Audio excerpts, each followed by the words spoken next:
Yes. All right, everybody, welcome. It's the August meeting of the LCTC System Board of Supervisors. Thank you for joining us today, and I'd like to remind you that this is being live streamed to all of our anxious followers. So at this time, I will call the August 12th, 2026 LCTC System Board of Supervisors meeting to order. At this time, I will ask Roger, can you please I pledge allegiance to the flag of the United States of America, to the republic for which it stands, one nation, under God, indivisible, with liberty and justice for all.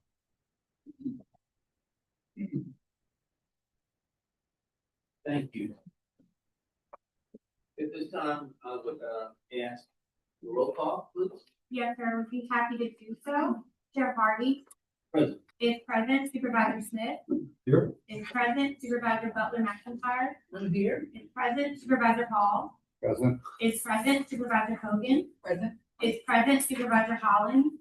Present. Is present. Supervisor Kelly. Here. Is present. Supervisor McConduit. Present. Is present. Supervisor Mount. Present. Is present. Supervisor Robinson. Is absent. Supervisor Wilkinson. Present. Is present. Supervisor Leday. Present. Is present. Supervisor Harrison. Present. Is present. At this time, Chair, we do have a quorum for today's meeting. Thank you, Ms. Cooper. You're welcome. Has there been any request for public comment related to one of the enumerated agenda items on today's meeting agenda? There is a reminder, public comment must be related to a specific agenda item.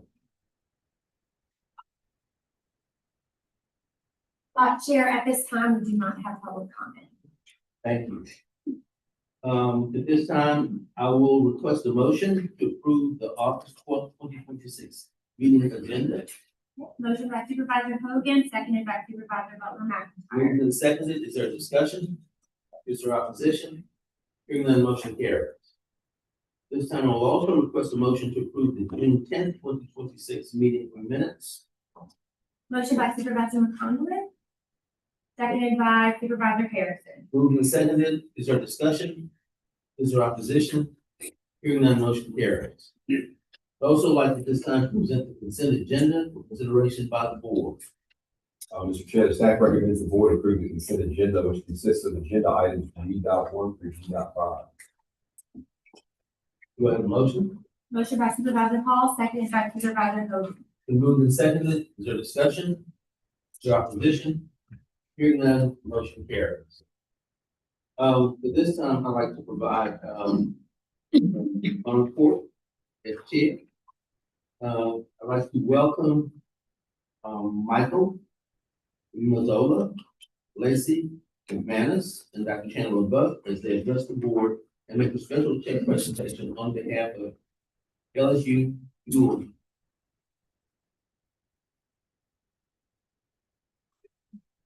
Good morning, Chair Hardy, President Nelson, and members of the board. We have with us today two members from LSU Fuel Partnership. LSU Fuel made an initial investment into the community college system about 2 years ago as they were ramping up all of the energy innovation sector in partnership with LSU and a few partners across our state.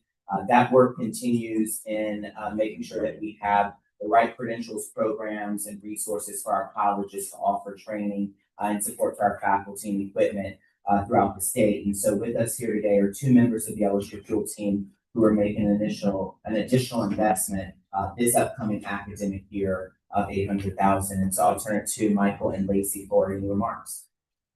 Well, thank you. Thank you to the board and to the chair for welcoming us here today. My name is Michael Mazzola. I'm the Executive Director and CEO of Fuel, Future Use of Energy. We are a statewide initiative that is funded in partnership with the federal government and the state of Louisiana. And our goal is to continue the development of Louisiana into the premier location for new technology startups, and the jobs of life that they bring to our city. So I'd like to, before I turn it over to my esteemed Director for Workforce Development, Lacey McManus, who almost everybody knows. And to tell you a little bit more about the specific award that we're so pleased to be able to make and talk about. I'd like to recognize your Vice President, Chandler Ruth, for being a member of the Governance Board of Fuel. And so the leadership of this great organization is reflected in the Fuel Initiative. So thank you so much, Chandler. So we're so excited to be making this investment today, and as Chandler alluded to, it builds on previous investments from Fuel into the community and technical college system. But one, I think this is significantly larger in dollar value, and two, this really came to fruition because of the close partnership between Fuel and LCTC leadership. Both Chandler and I would be remiss if I didn't also acknowledge Amy Cable on the LCTC executive team as well. Through Chandler and Amy's collaborative thought process with myself and other members of the Fuel team, we really honed in on two key areas that we thought next investment from Fuel could help move the needle on when it came to both the quality of instruction at our community colleges, as well as the quantity of graduates and skilled workforce to better enable our Louisiana energy sector. And so from those conversations, we determined that there's a scholarship fund that can support up to, or potentially in addition, or additionally in excess of 100 students per year at a minimum, go through courses and curriculum at community colleges across Louisiana that are aligned with the workforce jobs and demand in our energy sector, would be incredibly additive to the state, given both the demand that we have across Louisiana and the projections for that demand to continue to grow over the coming years. The second area where we thought we could have tremendous impact was on the curriculum development and enhancement at our community colleges. We know that our schools are so incredibly well prepared to create that next generation Louisiana future energy workforce. We also know that the energy sector is evolving at a very rapid pace, and our schools need to be able to keep pace with the demands of those employers in their own backyard, providing resources for those schools to ensure their curriculum is up to speed with what industry partners are looking for is really vital. And we saw that exemplified beautifully with River Parishes Community College over the 2025 grant term, where we awarded RPCC's leadership, and I know Chancellor is right behind me. RPCC's leadership with Chancellor Taylor and Dr. Donovan Thompson on campus with a $100,000 award to overhaul their electrical curriculum. Not only were they able to do that with some external support, but they were able to take full advantage of those funds for teacher professional development for some of their faculty and reach out to some of the high schools in the River Parishes to increase enrollment by over 50% in that program. It was a tremendous gold standard of what can happen when you have the right resources, the right partners on the ground, and we want to replicate that and scale that across Louisiana. And we're excited to be providing funds not only for this year, but hopefully over the next 3 years to be able to do just that. So today's check that we'll be presenting, I think right now, is for $800,000. That is for this term of the Fuel year, but we are anticipating additional awards in that same range with next year and the year following, subject to congressional appropriations from the NSF and the Fuel program. We're thrilled and grateful of the partnership we have with you guys, and looking forward to the good outcomes and outputs over the next years ahead. Thank you so much.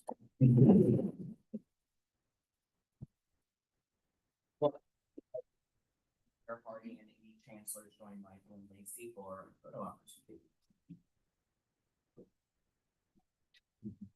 You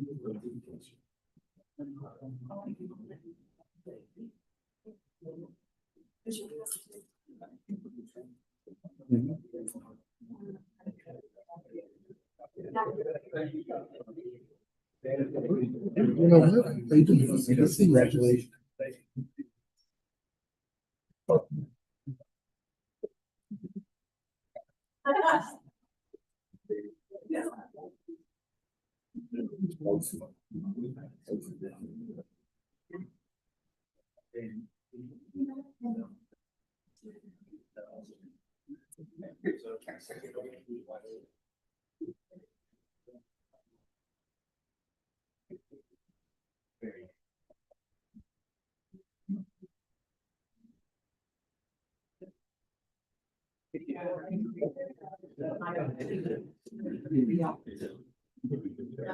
Thank you so much. Excited.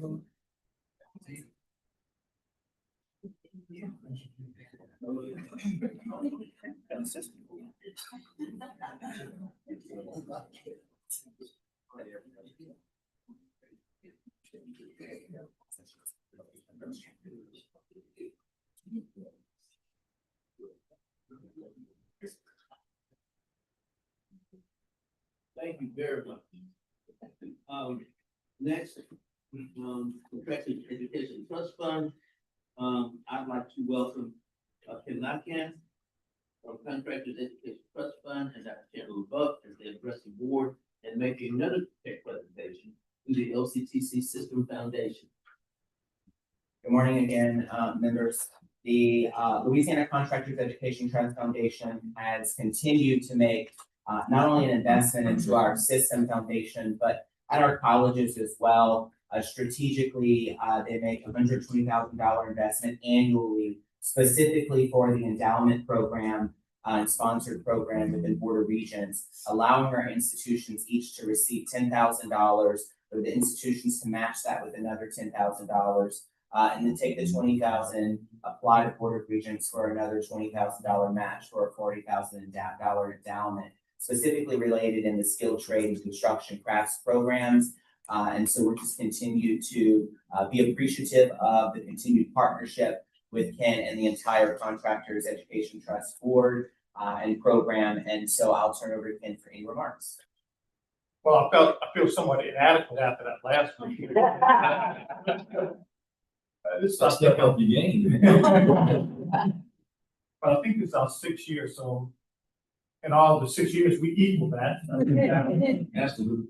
But this is an annual commitment from the Construction Education Trust Fund. And just to give you a little bit of history, I don't want to take a lot of time on it, but back in the early 90s, the licensing board decided to create this Construction Education Trust Fund. And they took some of the surplus monies and created professorships and chairs at various universities around Louisiana, in construction schools and engineering schools and architectural schools.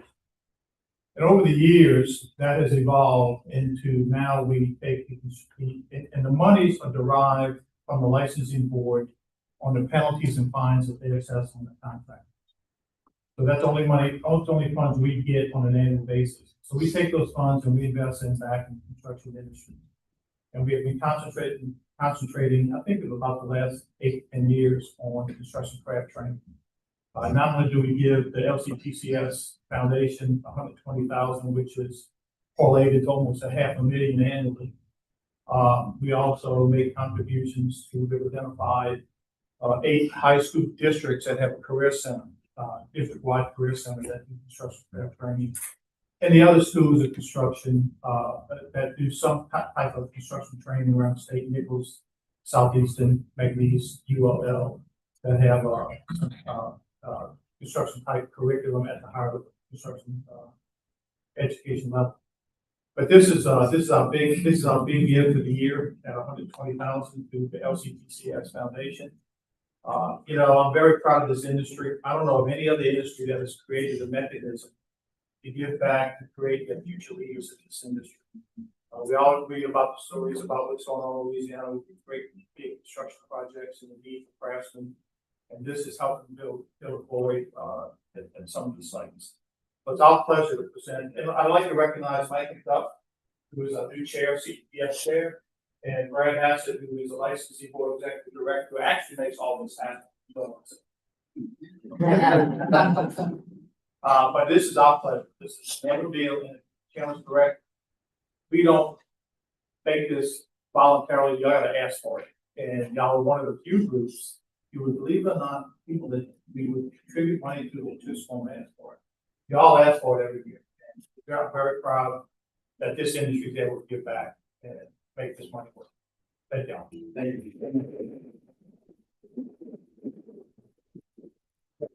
President Nelson, And we do Chair this Hart, proportionate share some? the foundation board members, so Stevie and the chancellors, join. They check to the. Thank you.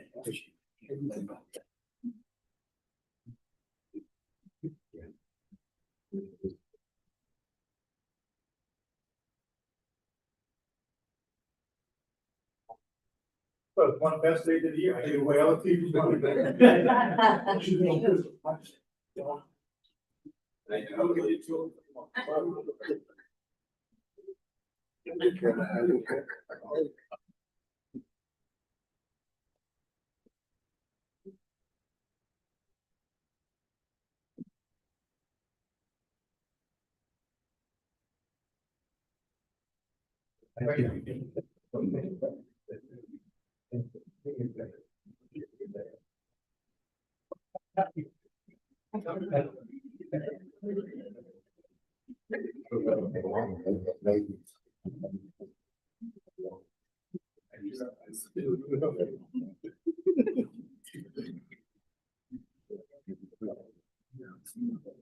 Y'all do have the check, right?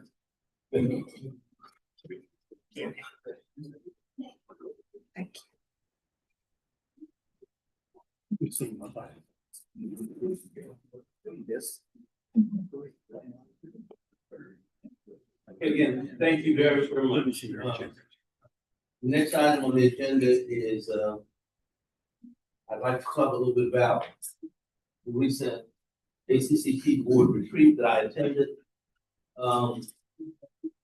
Rough stuff, I had to go to Lake Tahoe, no so bad. Tough, but somebody's got to do it, right? Let me say very seriously, I have been a member of the ACCT board. If you leave out a stint where I was active for a year, for probably as long as most people have been a member. For those of you who don't know, ACCT represents trustees and board members of community colleges from all over America. They have at this time, I think, over 500 members, with LCTC system being one of the members. Those colleges represent more than 5.3 million students of community colleges. Let me just say this: it's one of the most special times in our nation's history for what we do. We see unprecedented changes in federal government, and we have to navigate through these unprecedented changes on behalf of our students. At the end of the day, that's what it's all about. Recently in Washington, incorrect me, the governor made the statement that you and I have the most challenging, difficult job in America. But let me say this: if that's the case, you board members, you do as well. The chancellors, you do as well. Faculty staff, you do as well.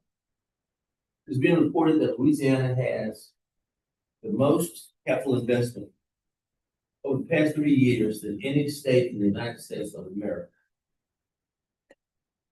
Wow. That means we have a tremendous job ahead of us. We have to address those workforce needs in terms of what we do. I think we're doing a tremendous job, and I think we have to continue. Let me say this: ACCT concentrates primarily on advocacy and trustee training and mentorship. We've got to ring the bell. We have to talk about what we do. We have to educate the public on what we do. I think we ought to do it very, very well, but we have to continue. As board members, as chancellors, as faculty and staff, all the people that have anything to do with our colleges. If you look at what we have to do, how we have to navigate, again, this is a special time. Higher education is changing before our very eyes. I am currently the Secretary Treasurer of the ACCT Executive Board. Again, it's my second stint at doing that, so I have to keep up with all of the finances of ACCT. That's another thing I do in my spare time. I'm running for vice chief. So it will be my second stint actually as vice chief. But I could not do any of this without the support of this board, especially with what, Katie and Erica do, to prop me up, tell me what to say and what to do and what not to do. And my assistant in my office does as well. So I just want to personally thank this board for your support, for the chancellors, your support, and for the staff in the central office for your support. Again, I think this is a very, very special time. I chucked it out in Lake Tahoe. But we had wonderful meetings with a lot of serious topics. So again, thank you very much. That's my support of the meeting. And by the way, we have the Congress coming up in Chicago in October. That's gonna be very, very special. Chicago has a lot of good things going on now, but that's a huge meeting that we have where we actually will elect new members to the board. The good news is I'm not running this time. And I don't think I'm gonna be not back on the board at this time. But those of you that can attend, I would ask that you consider the attendance there because it's a major meeting. And more than anything else, you get a chance to interface with your colleagues from all around the nation. And we understand some problems that are common problems, common challenges at all of our institutions, and also opportunities at all of our institutions. So that is my report on my challenging time with that weather in Lake Tahoe. And unless there are questions, we will move to the president's report.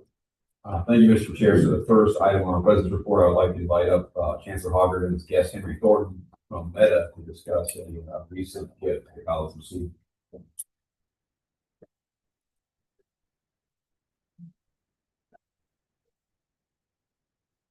Supervisors. Pleasure to be with you all today. Yes, from Meta. You all know, I started, all of you know, I started a year ago, and prior to my beginning officially, about 2 weeks prior to, we had an official meeting with Meta. And for the past year, we have worked hand in hand in a lot of ways. We spent a lot of time working with the contractors and subcontractors throughout the year. And to discuss that and what that has meant to Meta, I asked Mr. Fulton to come speak to that and specifically about the investment that they have made in Delta in our region. With that, I'll give it over to Mr. Henry Thornton for that. Absolutely. Supervisors, thank you all so much for having me here today. I'm really glad to talk about what's, as best I can tell, the largest single gift Meta has ever given an educational institution. And Dr. Hogg is actually being far too humble about the origins of our partnership with his institution. I think he had no home or apartment in the community yet, and still an email that was like a Gmail address when we were reaching out to him. For that first meeting, we brought a phalanx of Meta executives from all across the country to tour the facilities in the region as we were evaluating the best places to make investments in Northeast Louisiana. And I have to, give some praise to you all as a collective institution. The facilities of LCTC were fantastic, and especially at that point, it wasn't quite finished, but the Winsboro, Louisiana campus was coming online very close to our Richland Parish facility. We knew that they would be a good partner. These data centers in the overall AI race, it's truly the frontier of the American economy right now. And like all frontiers, it's, some challenges to make it work for everyone, but also incredible opportunities for all of us to work together on. And that's exactly what Dr. Hoggard and his team at LCTC did right away. I believe the first instances of collaboration were with Turner and Mortensen, our contractors for some of the construction jobs. We then had IES and CBRE, two of our kind of fiber installers, come in and have a second program. And those really have become a model at the company that we are taking to lots of places, around the nation. And so Louisiana has absolutely started a big trend for us that we hope doesn't just go to all of Meta's data centers, but becomes an industry standard for partnerships, around the state, various other data centers, and around the country. And then it came time when we were going to announce the expansion, making our Richland Parish data center the largest single infrastructure investment in the history of Meta. we wanted to make a commitment to the students of Richland Parish who are dealing with, our construction and, the economic, resurgence of the community that, is not without a couple of, traffic headaches here and there. We wanted to support the overall region as well. Dr. Hoggard and his team at LDCC became the, most logical partner for us to do the investment. And that started with, emailing his Gmail address and meeting him, the year previously, his collaboration with us up to that point, and the way he made LDCC such a nimble institution. In all of the courses I mentioned, we asked for a lot of input on the curriculum development and on the construction of how we're going to put it together. And, Dr. Hoggard and his team were fantastic about helping us with that. And we really appreciated doing that. And so when it came time for our $5 million investment, they worked with us again to structure it where we could make a guarantee to all of Richland Parish students that if they wanted to pursue any course related to data center operations or construction, they're going to be able to do that for free at Louisiana Delta Community College. And we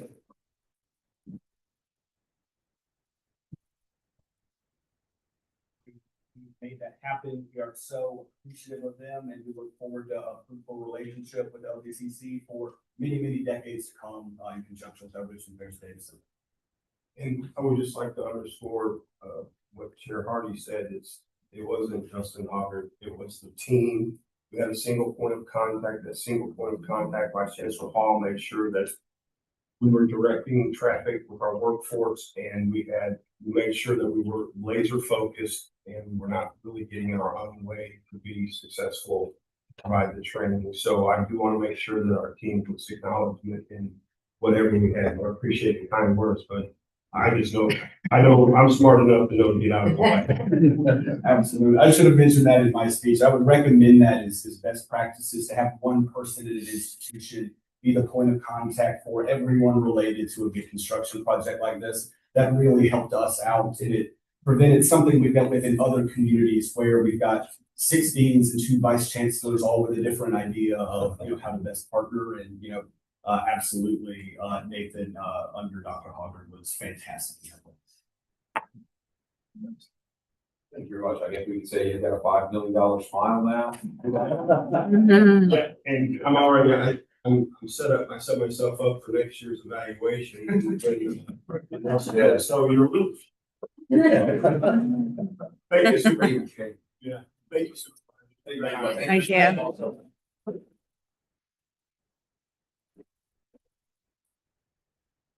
So next we go through some of the college updates.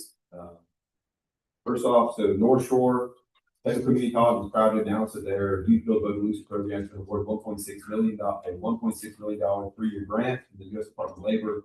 A significant investment that will expand educational workforce training opportunities for youth by providing academic instruction, industry recognized credentials, leadership development, and comprehensive support services to prepare participants for meaningful careers and long-term success. This award reflects the U.S. Department of Labor's continued confidence in North Shore's ability to change lives, empowering them that their dedicated faculty, staff, and community partners create brighter futures for young people while strengthening the vote loose community through this workforce. For Nunez, after 20 years of Nunez, the Nunez site being decimated post-Katrina, Nunez to return to a location Blackman Parish to provide training and education to a highly underserved area in partnership with Blackman Parish Schools, Blackman Parish Government Venture Global, and the ribbon cutting took place on August 6th. The Northwest LCTC held a ribbon cutting for the new nursing instruction wing at the Mansfield campus on Friday, July 31st. The new facility represents a major investment in healthcare, education, workforce development for DeSoto Parish and surrounding region. The Shreveport campus is also celebrating its 90th birthday. This coincides with their plan to remodel the campus thanks to funding through Act 35. It will support resurfacing the campus facade, adding a new allied health administration building, and remodeling current facilities to create a student center and more classroom space. At Bossier Parish Community College, they were awarded a $300,000 Department of Health Hero Fund grant to launch an LPN to RN Rural Apprenticeship Pathway will help address nursing shortages in Northwest Louisiana. The 24-month program will allow 20 licensed practical nurses to earn registered nurse credentials for remaining employed throughout their partnerships with Willis Knight Health System and Vineyard Medical Center. This initiative expands access to nursing education, strengthens the rural healthcare workforce, and builds upon DIPS's nationally recognized nursing program. For SOLA CC, the Lafayette City Court Workforce Education Partnership is an innovative collaboration between the Lafayette City Court and SOLA CC that expands the concept of justice by addressing the underlying factors that contribute to criminal behavior, limited access to education, workforce skills, and economic opportunity. Under this initiative, judges may, at their discretion, offer eligible individuals the opportunity to participate in adult education, workforce readiness, and industry recognized credential programs in SOLA CC as an alternative to assigned sanctions when appropriate, and created pathways to sustainable employment and long-term self-sufficiency. At Suella, they received a clean legislative audit report for 2025-2026 that we discussed in our audit committee earlier, with no reportable findings. Also, Woodside Energy donated $150,000 in scholarship funding to Suella. With that concludes my report. Thank you, Mr. President. This time I'd like to present the general action item for consideration by the board. The board development.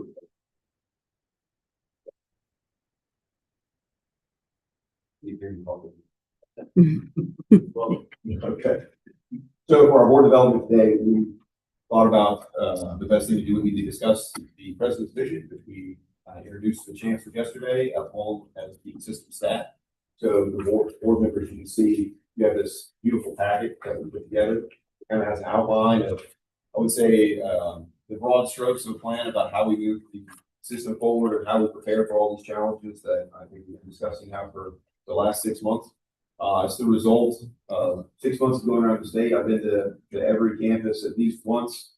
I think some of them 2 or 3 times, which, some of the chances probably is maybe not typical, especially only 6 months in, but I think it was very beneficial. I think at the end of the day, you come in knowing some things, and then it turns out you don't know as much as you thought you did. So I kind of kept an open mind going around, talking to everybody, trying to figure out where all the problems are, where the holes are, and how to make it better. And I think generally this vision laid out in these 5 different categories is kind of the broad product of that. I'll say this isn't final. I would like to basically build on this in our retreat we're going to have with the chancellors on, I think, September 1st or 2nd. We're all going to sit down and kind of go through this and say, well, how are we going to achieve some of these goals? Let's put some meat and some objectives, some measurements on there. And then also would like to revisit it and do our board retreat later in October to, I think, further refine it. So it's, I would say, a work in progress, of course, but I think it is a pretty good start on saying, where are the gaps? How are we going to make this big rise to the challenge the state's in right now? Honestly, the whole country and the world is in, and adapting to kind of the changing economy and the changes future. So I don't want to take up too much of our time, but I'd like to go through each one of these. I would say very positive branding categories. We kind of just explain a little bit about why or how we get these and where we arrive, kind of where we're going. So under the first one, which we call expanding awareness, access, and opportunity. There's a few things that I'd like to do in order to, I think, broaden the scope of what the system is able to reach. One is to establish a statewide high school recruitment effort. The average age at our institutions is 26. And so I look at that as we've kind of missed the boat with some of those students because they've been in the workforce, or they, kind of wandered around the wilderness for about a decade before they're coming back to get the skills they need to make more, to make a higher income or get the work skills to provide for employers. So I'd like to do a better job of recruiting right out of the high school right away, so you kind of get them those skills right out the gate. And so I think that's an opportunity for us. We'd like to integrate more high value positions with adult education. That's another opportunity where we have about 30,000 students or so every year that didn't necessarily graduate from high school, didn't get a high school credential. And instead of just trying to get them their high sets or high school equivalency, we'd like to build upon that with our college infrastructure of getting them, welding, electrical, or whatever it is, so that they can get some really work skills that they can support themselves with. And so we're looking at ways to revamp that whole system so that we can put that in process. There were changes legislatively this year for TOPS Tech. MJ Foster had more money, and of course, we're rolling out Workforce Pell at the federal level. And we want to leverage those different financial resources to try and pull more people in and remove that cost as a barrier to education. Finally, you guys are aware we have an item on this pretty soon on the LCTC charter school. We're looking at launching that. We've gone through kind of the first round of applications with LDOE. It's going well. It's a difficult process, but I think it's going to open opportunity too for especially high school students that want to come across the state that want to attend our institution. It's going to be a great opportunity to leverage what we have already and then also expand our reach. The second priority is connecting. That's looking at kind of our existing processes, what we're doing for students. One of the first things I like to do is revamp our application process, which I think can be a little bit burdensome and confusing for students. And so I'd like to make that as easy and streamlined as possible. So we're looking at doing that. Kind of in a similar vein, looking at our college websites, making it easy for folks to figure out, what courses are being offered, and where the employment and salary opportunities are with those programs, so they know what they're getting into. And so I think making that clear on the websites is probably one of the best things we can do to open it up to a wider population. Also, orientation and course counseling for every student. I think in the past we've had budget challenges, and those programs have kind of been, fallen to the wayside somewhat. It's different colleges because we've had to keep the lights on. I think now we're in a slightly better position. I think it's be a good thing to make sure that we're making sure everybody's either getting orientation the first time they walk on the campus or continuous counseling so they know what they're doing and they're heading in the right direction. Child care and transportation, when you talk to most of the colleges, honestly, most of the students, those are the two things outside of just the cost of the program that they run into. So expanding those child care facilities where appropriate, and also trying to find some solutions to transportation challenges that exist across the state. Those are things I think we have to have a deliberate focus on. Also, student loans. I think it's a kind of a continuous challenge. Right now, we have about $150 million that our students borrow every year in student loans. Only about 20 million of that actually goes to tuition fees, and so we want to make sure that students are taking on a bigger financial burden than they can afford going down the road. And that is part of our focus to make sure that those resources are being aligned correctly so that students don't get in a tighter spot down the road. On the next point, aligning, we're trying to figure out making sure that the programs that we're offering are what the state needs, what the students need, so that we're not, I would say, in the business of just selling pieces of paper. We really want to sell career opportunities to make sure people are set up. So we want to review our programs, make sure that we're offering high value credentials that are going to get people those jobs. We want to look at our workforce pathways too, because I think in some instances can be pretty complex for people to figure out. And so to the extent that we can simplify it and give them kind of clear pathways, whether it's an introductory course, an advanced course, and then maybe a pathway to a 4-year degree, I think those are the easiest ways to get more people on board. Also, college credit, we have situations where you have two people sitting in a classroom right now, say a welding class. One was enrolled through workforce and one was enrolled through the credit program. They're sent the same exact course, but they don't necessarily get college credit for it. So I think when we're talking about this conversation of is college appropriate for everybody, to the extent we're offering college credit for those courses, it kind of eliminates that as part of the conversation. It is college, it is credit, and so it will apply to everybody. And to the extent we can blow up some of those barriers, I think will be more useful for everyone. Finally, artificial intelligence and integrating that in the curriculum, as our investments from our friends at Meta might justify.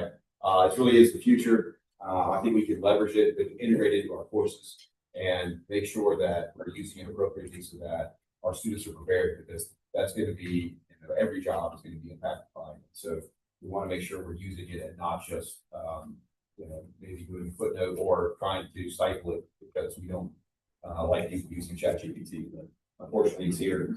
Under partnering, which is priority 4, that's really looking at how are we going to leverage, our other stakeholders in order to advance our vision. I especially like to work on our corporate and business partnerships. We have pretty extensive corporate partnerships. At the same time, I think we need to do more of a systemic approach to building those and developing those partnerships, especially when it comes to placing students in workforce, giving them experience while they're still in school. I think that's one of the things a lot of employers say is like, hey, they need some on-the-job experience, they can't just have training. So I think working with them to build those, we have that to some extent across the system, but I think we just need to do I would say that should be the rule instead of the exception. And right now, it's not just us. I think it's across the country. We're looking at how we can do a better job. One other piece that I think is kind of an untapped resource is the correctional facilities. We have minor partnerships within them that ebb and flowed over the years. We do have, one of the largest incarcerated populations in the world by per capita.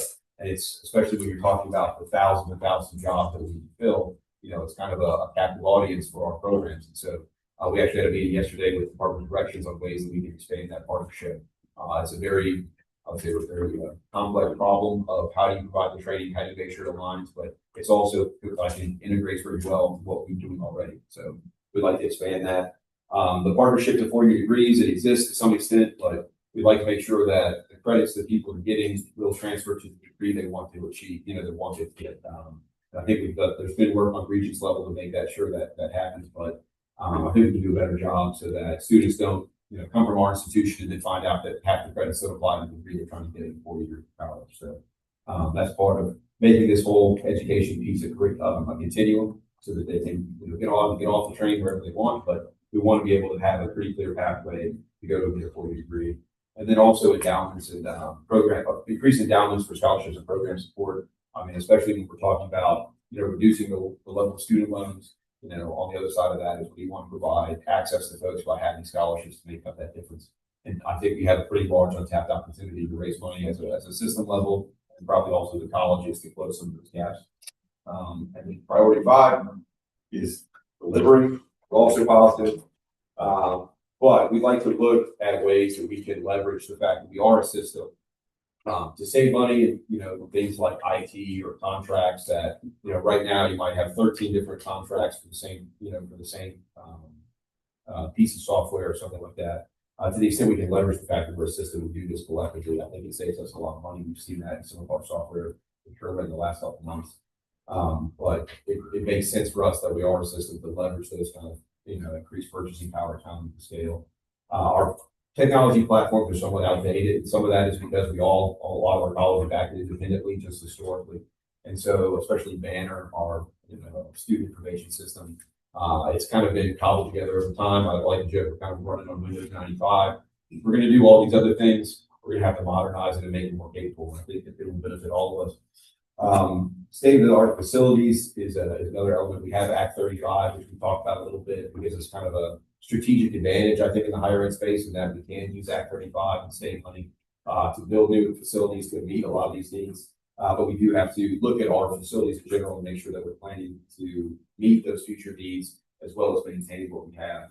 And finally, I would say that one of the biggest questions is, how do we fund this huge expansion of the workforce training? I've joked that we can't just add water to the soup.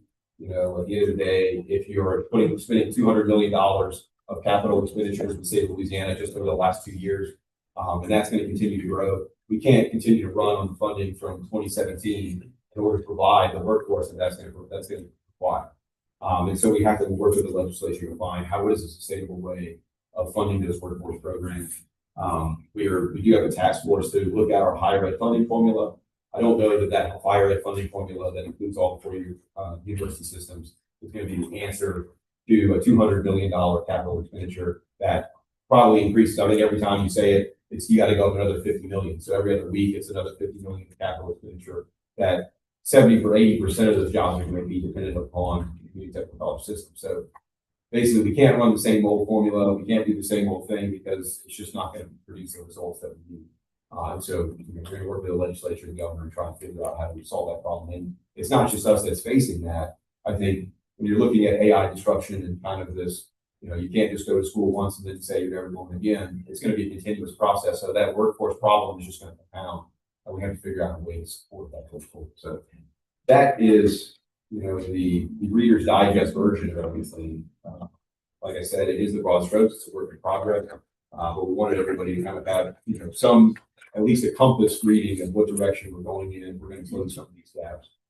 Happy to answer your questions now, but like I said, this is going to be, somewhat of a base of what we talk about when we do our strategic retreat in, I think, October.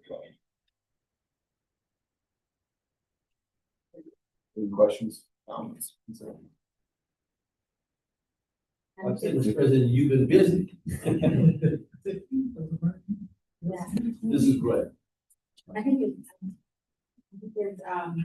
it's great. It hits on a lot of the themes that we've heard and at least the forecast or predictions of what's coming. So I think it's bold, it's ambitious, and it's thoughtful. And I think that is what I'm reading through all of it, is that there's a lot of intentionality with what you've laid out. I know we'll have more to work through in terms of, really building out the metrics for how you measure success, and also the time. So congratulations on a strong 6 months and vision. Yeah, no, I appreciate it. And I'll just highlight, most of these things are being done to some extent across the board. And I think we're just trying to lay it out in a kind of a deliberate manner and then, track progress on where we should be. Versus, I guess, just saying, hey, this is a problem. And then we kind of talk about it for a little while and we move on, and it gets addressed somewhat randomly or ad hoc. It's trying to have more of a deliberate approach to it. Let's make sure from a system perspective, we're checking on these boxes. And like I said, I think the challenges that are facing us are the greatest that they've ever been. And so it's not, they're good problems to have.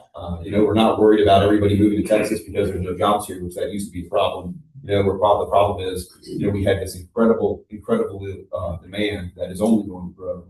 And to the extent we're going to make Louisiana successful in the long run, in the next 5 or 10 years, we're going to have to make sure that we're firing on all cylinders as a system.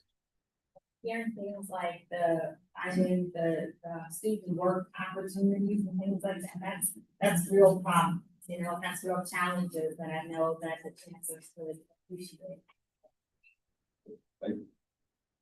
Thank you very much for making an outreach to the high schools. I think that's a great opportunity with the age that currently people are attending colleges right now, and just the vision for the charter school. I think that's excellent. That was a jumping at the high school, because I think that's an area that used to be a highlight. It seems like kind of vanished the way it's coming straight out of high school. It seems like you said, they really I like your word, they wandered in the wilderness, like Jesus in the wilderness. So I think that gets me a jump at that.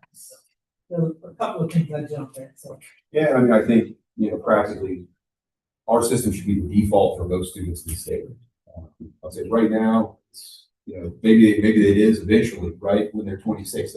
But I think it should be when they're coming out of high school. If they don't have a concrete plan about what they're going to do, they should really all consider college first. Right now, that's really not the case, but I think we can make that.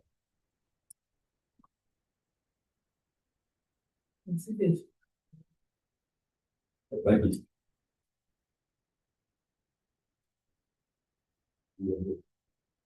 Yeah, so I think that concludes it. Well, that was I think a great discussion, and again, it underscores the role we play at this time. Opportunity and challenge.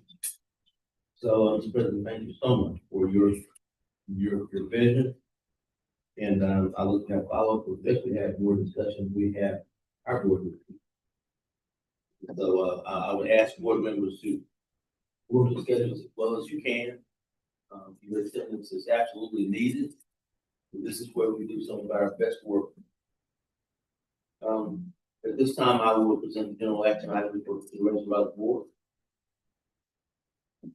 And I will ask if there's a motion to ratify the LCTC system president approval of policies item J1A through J1E in Bobo. Motion by Supervisor Collins, second by Supervisor Knapp. It is moved and seconded. During discussion. Are there objections? Hearing none, carries. At this point, Morning, Chair and members of the board. I'm here for the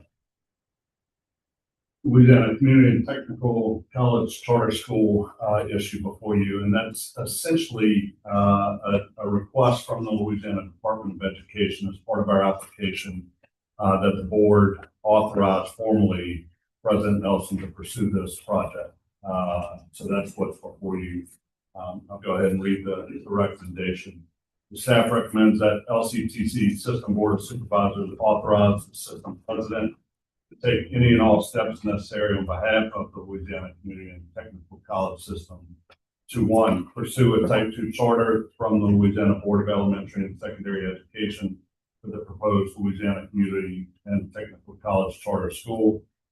Two, to serve as corporate sponsor for the proposed Louisiana Community and Technical College Charter School. Further, staff recommends that the board grant President Richard Nelson, Chandler LaBeouf, Executive Vice President, and myself, Tommy Screen, the General Counsel, the authority to serve as board members on the LCTC Charter School Board.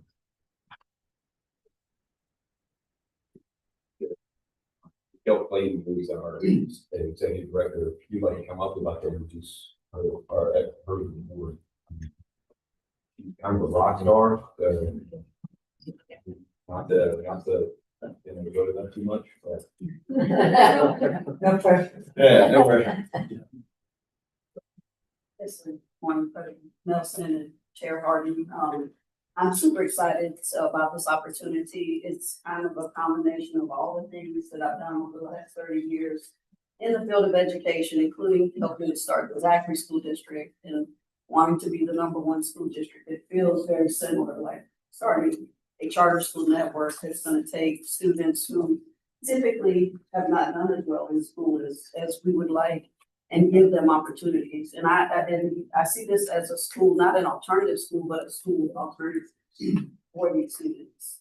But just to be a part of building that and to, transforming the lives of students. It's not very often you have like the men and women, but we're going to be able to transform the lives of these students, to impact these communities, in a positive way. And for these students now to become part of the workforce for business and industry, for these data centers that are coming in, for all this money that I just see that, you've been awarded to do all these great things.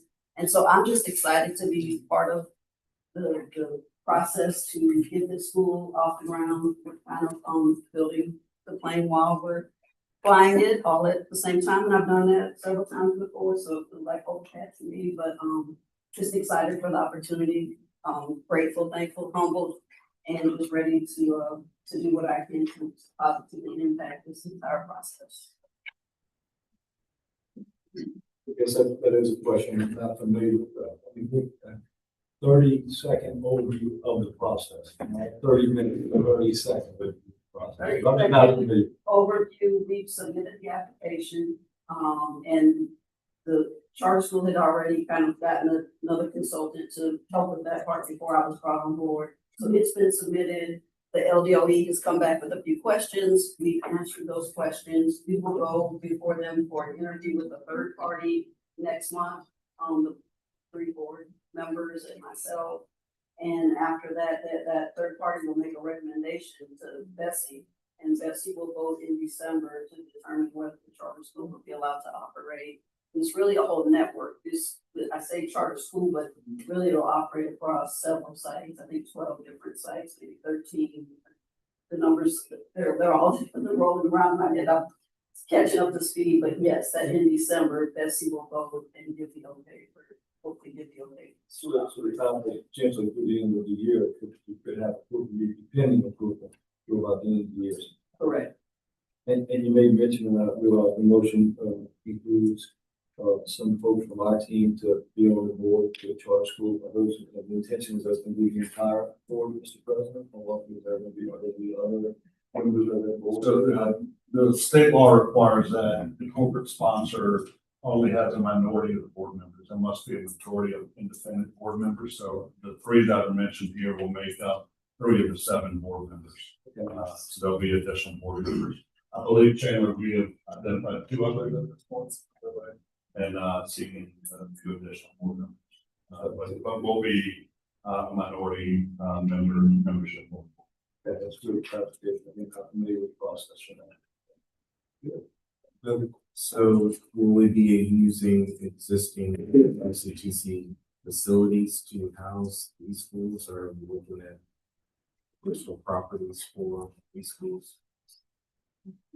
You can probably answer that, but yes, definitely there's a corporate partnership. There's that component where we will schools will utilize soon.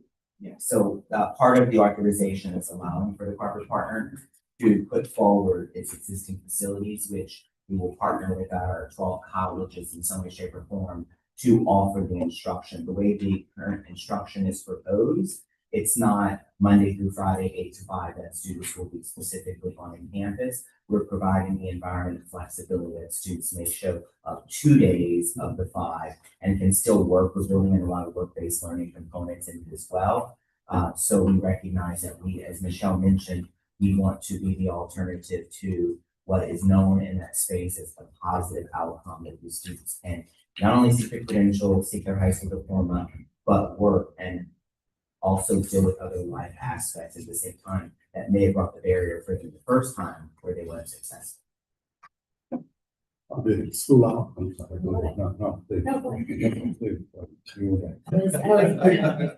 Is NAPSA the third party that is, assisting Bessie? LDOE did not identify who the third party is at this point. Okay. Could you just let me know? And then also, would this be authorized by, like, who's the authorizer? So Bessie would be the authorizer through LDOE. And at the December approval, we would be authorized to start August 2027. But we are going to seek the alternative designation as well of the accountability system in the spring before beginning in August. Okay. Okay. No, please. No, I'm sorry. Go ahead. Supervisor Powell, please, go ahead. Well, I was just curious, from an operational standpoint, the hours, are they gonna be flexible for some people that may have challenges of are working, 1 or 2 jobs through the day? Will it be extended past 5 or? Yes. So the educational delivery is a flexible model. In theory, we're standing up this statewide network of a virtual charter option with the in-person as well. And so it's going to have that flexibility. You did state that it would be 2 days within. Essentially, the individual will have to go to a location for a minimum of 2 days. And we say that all. So we have a sort of an aggressive 5-year plan. They make you identify year one site, which we call a pod, and a number of students that we plan to serve, which essentially is 500 students in year 1 in Baton Rouge through partnership at BRCC. Then by year 5, we'll have expanded to at least half, if not majority, serving up to 5,000 students at that standpoint. So to put it in perspective, we have about 7,500 students in adult ed currently that are between the ages of 16 to 21, so eligible for charter school enrollment, right? But they're currently showing up to some extent as part of this adult ed population. So the idea would be we're trying to enroll that group, and then probably any of the other ones that are out there that are maybe they're going to their regular district school, it's not working out for them. And so we'd like to be able to provide that option. Already been identified. Yeah, so we felt comfortable with the numbers we put forward because of the population we already serve. And serving that population in this school format will provide them the support that they do not have today in more of a self-paced tutorial format. And so this will be more wraparound services, support, educational instruction to help them progress. And one more question about the board.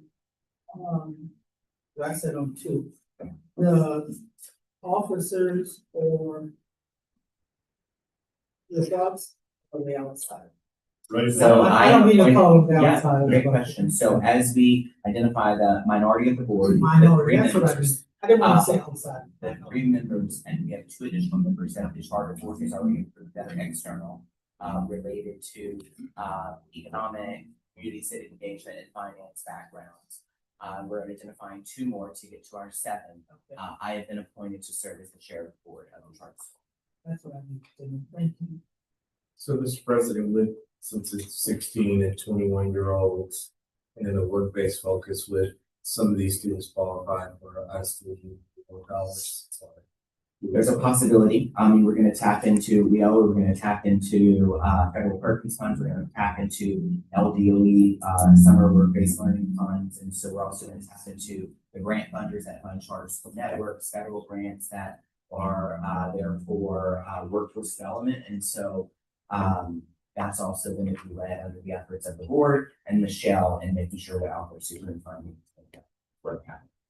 I'll just say my last comment, I had an opportunity up there to go to tour a similar model in California called Learn for Life, where it was like 2 days a week and had childcare there, and they experienced tremendous transformation. I think 90% of their students were dropouts, but they had a 90% graduation rate.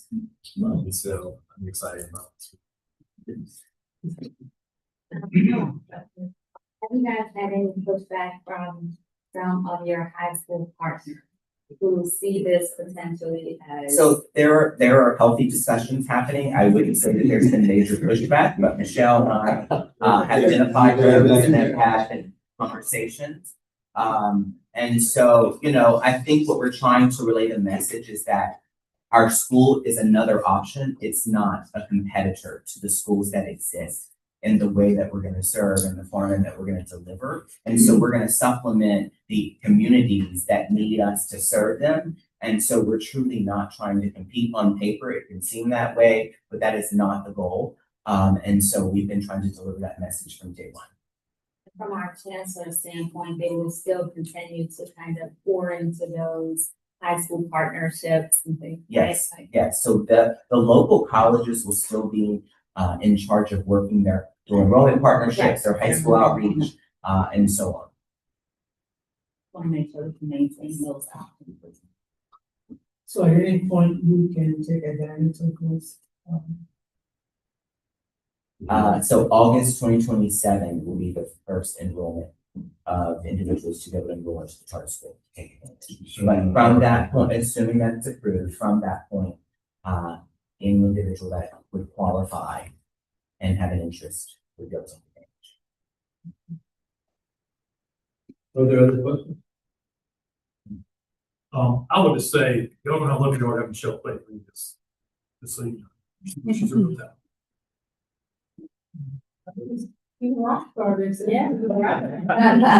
She's giving me back time to do my day job. Very exciting. I said she's giving me back time to do my day job. Charter school is my project. I appreciate it. But we're very excited about it. Appreciate the school discussion about that, discussion about mobs around the house every day.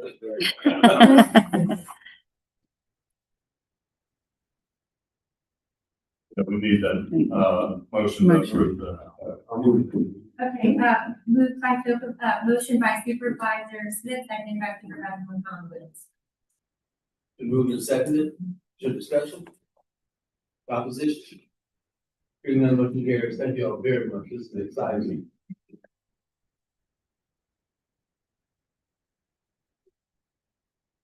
This time I ask that, but Collins, or you will do, is that an item to the rest of our board?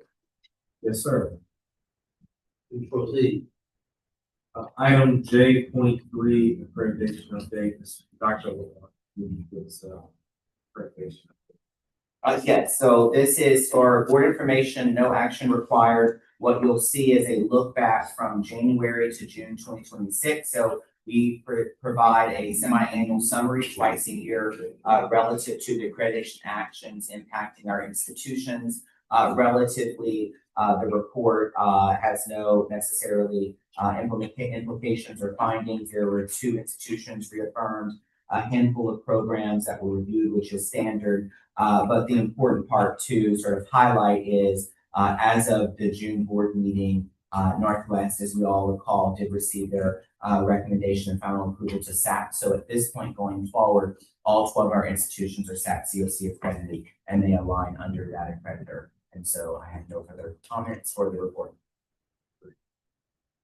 No action is required there, so we move on to item J.4, Perkins 5, memorandum of understanding between LCTC system and Louisiana Department of Education. Yes, so what you'll see in front of you, annually, we bring forward the Perkins Memorandum of Understanding with the community college system and Louisiana Department of Education. It ratifies sort of the partnership that we have with secondary annually. For perspective, the Perkins Federal Program, we are the manager of the program at the system level, working with all 12 of our institutions, other two-year partners, as well as secondary and LGOE. It's roughly a $24 million program. About 11 million of that is secondary and 12 million of that is post-secondary. So this just is an annual agreement that we bring forward to keep that partnership going and make sure that career and technical education is at the forefront of our work.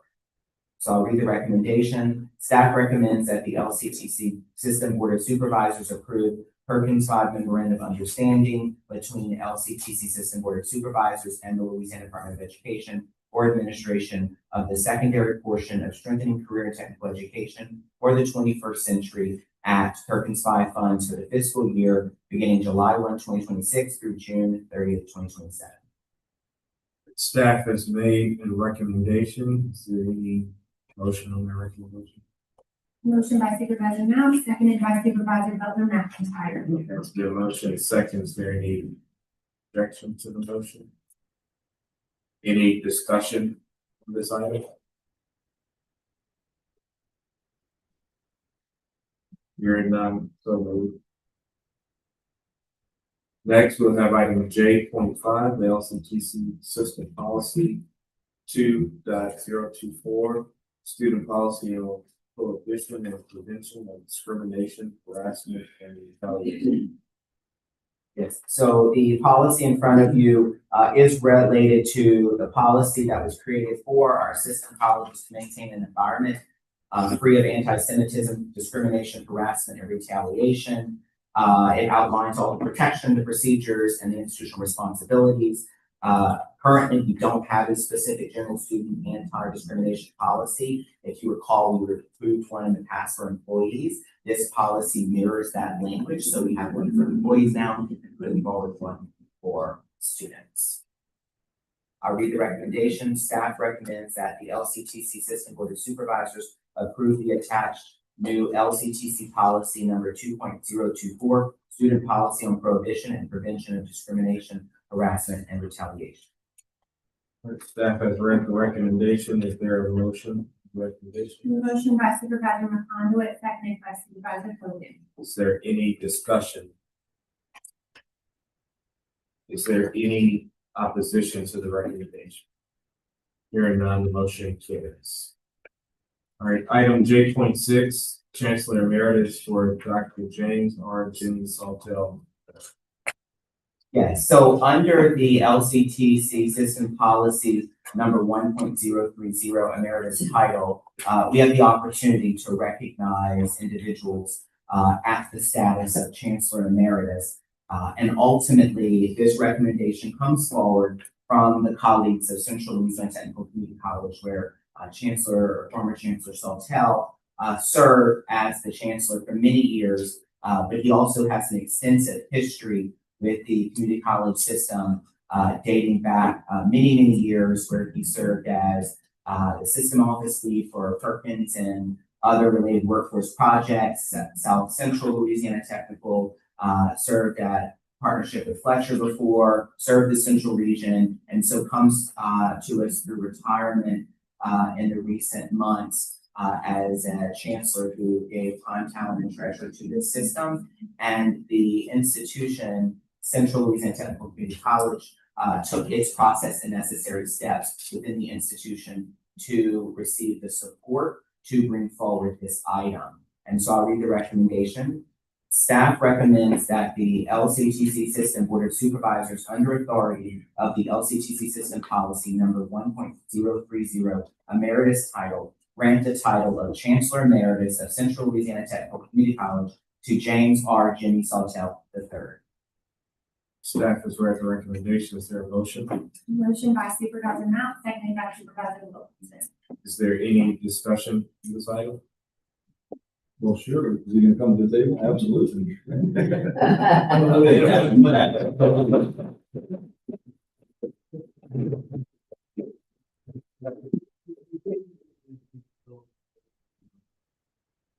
You gotta proceed, yeah. All right. You can do it. All right, so, with no further discussion, is there any opposition to the motion? Hearing none, the motion carries. Thank you.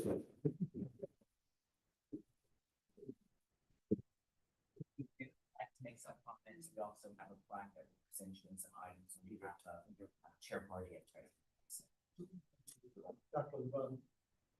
Chair Hart, President Nelson, it's good to be home. It's an honor to be home. Hard to believe it's been 8 months since my last board meeting. Harder to believe it's been 20 years this month since I was named Vice President for Career Technical Education at LCTC. But harder to believe it's been 33 years since I started my journey in career technical education at what is now Fletcher Technical Community College and Solar CC's Young Memorial Programs. And I just want to say thank you to everyone because I share this honor. I am overflowing with gratitude, but share this honor with each of you, each of the 12 chancellors of which I have the pleasure to serve, the many people at CLTCC, the great experiment that started in 1999, which is LCTC, the many people who contributed, invested, professional development, the late night phone calls, the pats on the back, the tough conversations that made us who we are today. A system that started only 27 years ago, but today is benchmarked across the country for doing more with less to change lives and communities. Thank you all very, very much. For a system that has believed in if you want to go far, go together. If you want to go fast, go alone. If you can go far, go together. I'm grateful to a system office, the best in the nation. I'm grateful to this board, second to none, that continues to pull rabbits out of hats and every year to do more than we did before and make the improbable look easy. And to the college, I want to thank Chancellor Poole and Vice Chancellor Bourne for being here and the college. I'm overwhelmed with gratitude at this unexpected honor, and I'm always will be to be connected with this college. That when we picked up the baton back in 2014, prospects weren't great. But this team, CLTCC, the 5 campuses, the 5 campus deans, the vice chancellors, the students, the faculty, the staff, I love you from the bottom of my heart because you made the improbable commonplace and made it look easy. And I just went along for the ride. I shared this with everyone that I just mentioned and all of the colleagues that I have held dear and will always treasure and cherish. And God bless LCTCS. I serve a God that has just guided every one of our steps through the peaks, through the valleys. But I do want to say one thing. I didn't mention your name, but I have to mention my family. Laura, if you're listening or if you're watching right now, I love you. Without you, none of this would have happened. For my children, Maria, Jack, and Lana, for my extended family, who believe in the mission of the Ministry of Education. From the bottom of my heart, thank you to my colleagues, to our board, and to everyone I've had the pleasure to serve in the Ministry of Education. The Central Louisiana delegation, all of the partners there. Thank you all very, very much. God bless you.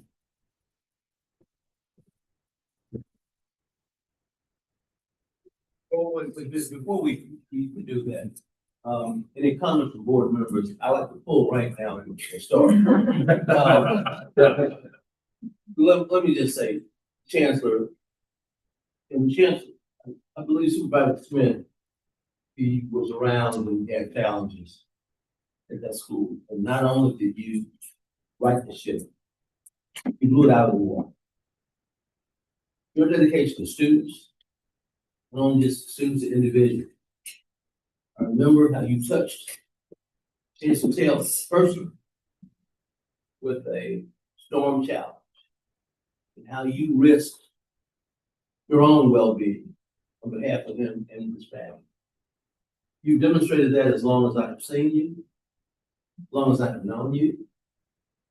And, saddens me, but it makes me happy that you're gonna move on to another stage of life. But can I thank you so much for all you have given? Last challenge I have is that when I take the stage in the future, who's gonna play a trumpet? Well, I'll have a surprise for you. I'm sorry, other comments The about? only thing I was gonna say is, what song do you want me to play? So you can. Anything to hit the road, yeah. Because I first came on board in my first conference, they asked me to be a keynote speaker, and I went to you and I said, wow, you told me to give you a song, what does that mean? And he said, just something to come up with. I said, well, make me move, because I'm nervous, make me move. If I remember right, it was I'm Everyone. Yes, and I said, we discussed it, and from that song, I got up there and I was at ease, so I want to thank you for making me at ease. And so you won't be there to make me at ease, but I remember you made me at ease. So God bless you, and God is always with us. Others? I'm going to apologize for jumping the gun and going to the chair, but we definitely had that come to the table. So I'm sorry about that. But everything that folks have decided about you, so they're all 100% approved, the accomplishments. The way you served the system in the last 25, 30 years is really a testament to you. Actually, the character, so I didn't want to echo what has been said. I said, really, would not be the same system without you. So congratulations. Roger Smith coming from you, been a driving force, and every facility has your fingerprints on it for only the last 22 years. Thank you for all you've done. I'm some. You're looking. Yeah, so Chancellor Staltell, he's already using his emeritus status by a request. He wants to take a photo with President Nelson, Chair Hardy, and they would like a second photo with the chancellors, Joey Bourne and myself.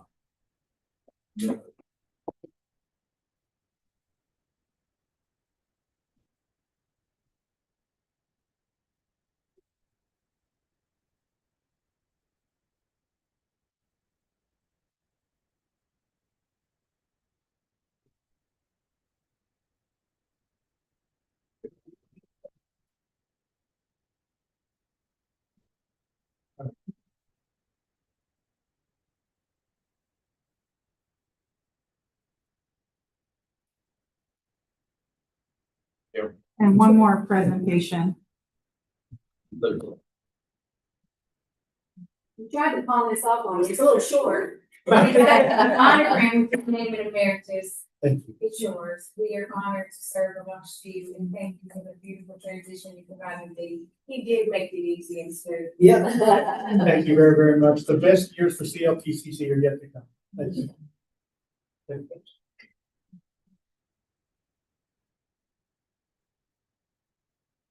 I got you, Chancellor. And they have one more. And the other chancellor? Chancellors.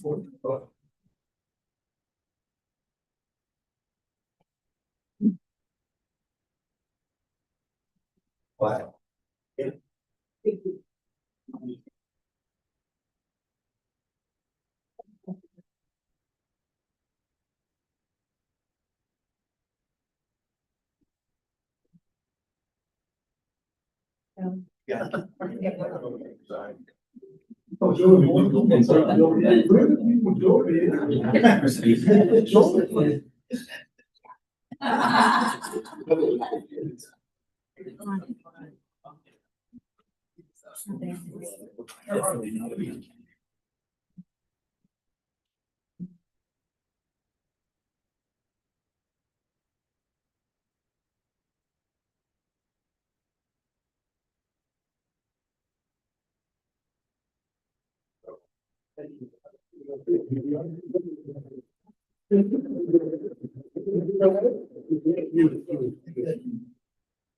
I need to get a peek for that too many pictures.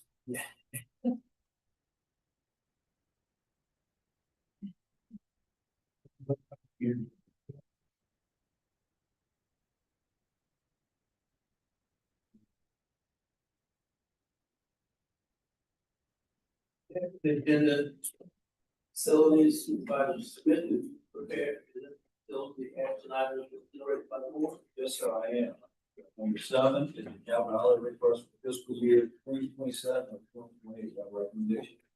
Yes, so, Chair Hardy, President Nelson, members, good afternoon, I guess, now. First item is our capital outlay request for fiscal year 27-28. As part of our regular practice, we brought a preliminary list to the board. At the last meeting, this is now the final list at the final meeting.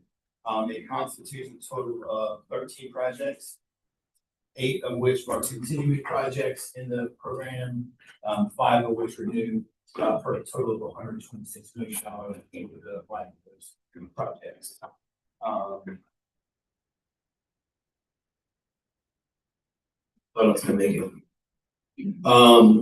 Staff recommends that the LCTC System Board of Supervisors approve the fiscal year 2027-2028 capital outlay list of recommended projects and authorize the system president to make any technical corrections to the request that may be necessary before final submission to the Board of Regents. Okay, we're going to staff recommendation. Do we have a motion and second?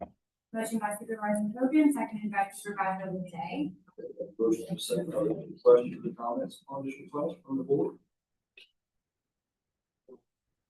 None. Are there any objections to this motion? Hearing none, that motion carries. All right, we'll move on to number 8, which is the naming rights for North Shore Technical Community College at Hammond area campus. We have a couple of these in North Shore. Yes, we have 2 of these. So the first one is on behalf of Jocelyn Lee, a native of Hammond, Louisiana. Jocelyn Lee began her tenure at North Shore in August of 2014 as the pharmacy technician program director instructor at the Hammond area campus. Shortly after joining the college, she led the effort to obtain accreditation from the American Society of Health System Pharmacists for the program. Within 8 months of employment, she successfully met all accreditation requirements. She secured that accreditation site, surveyed for both the Hammond area and Florida Parishes campuses, and was recognized by ASHHP as having the best documentation accreditation ever reviewed at that point, reflecting her professionalism, expertise, and commitment to excellence. In reviewing this with the college, it meets both the system policy requirements and the college policy requirements. Staff recommends that the LCTC System Board of Supervisors authorize the system president and chancellor of North Shore Technical Community College to complete all requirements necessary to rename the pharmacy lab at the North Shore Hammond area campus in memory of Jocelyn Lee in recognition of her distinguished service and exceptional contributions to the college. The laboratory will be named the Jocelyn Lee Pharmacy Lab. With a wonderful recognition from Ms. Lee. We've heard the recommendation, board members. Do we have a motion and a second? Motion by Supervisor Collins, second by Supervisor Wilk. We got a motion and a second. Do we have any questions for Mr. Coleman on this agenda item? Seeing none, do we have any objection? With no objection, this motion carries. We're going to name another facility for North Shore Technical College. Mr. Coleman. Yes, sir. And this is on behalf of Michael J. Mickey Murphy. Mr. Murphy's career exemplifies the mission and spirit of both North Shore and the LCTC system. He began his journey in education as a junior high school teacher before transitioning into student affairs at Northwestern State University and later serving as an instructor and counselor at Concordia Parish Schools. He began his career at the Sullivan campus in May of 1974. During his professional career in education, which spanned more than 40 years, he served as a counselor and assistant director, and dean of the Sullivan campus.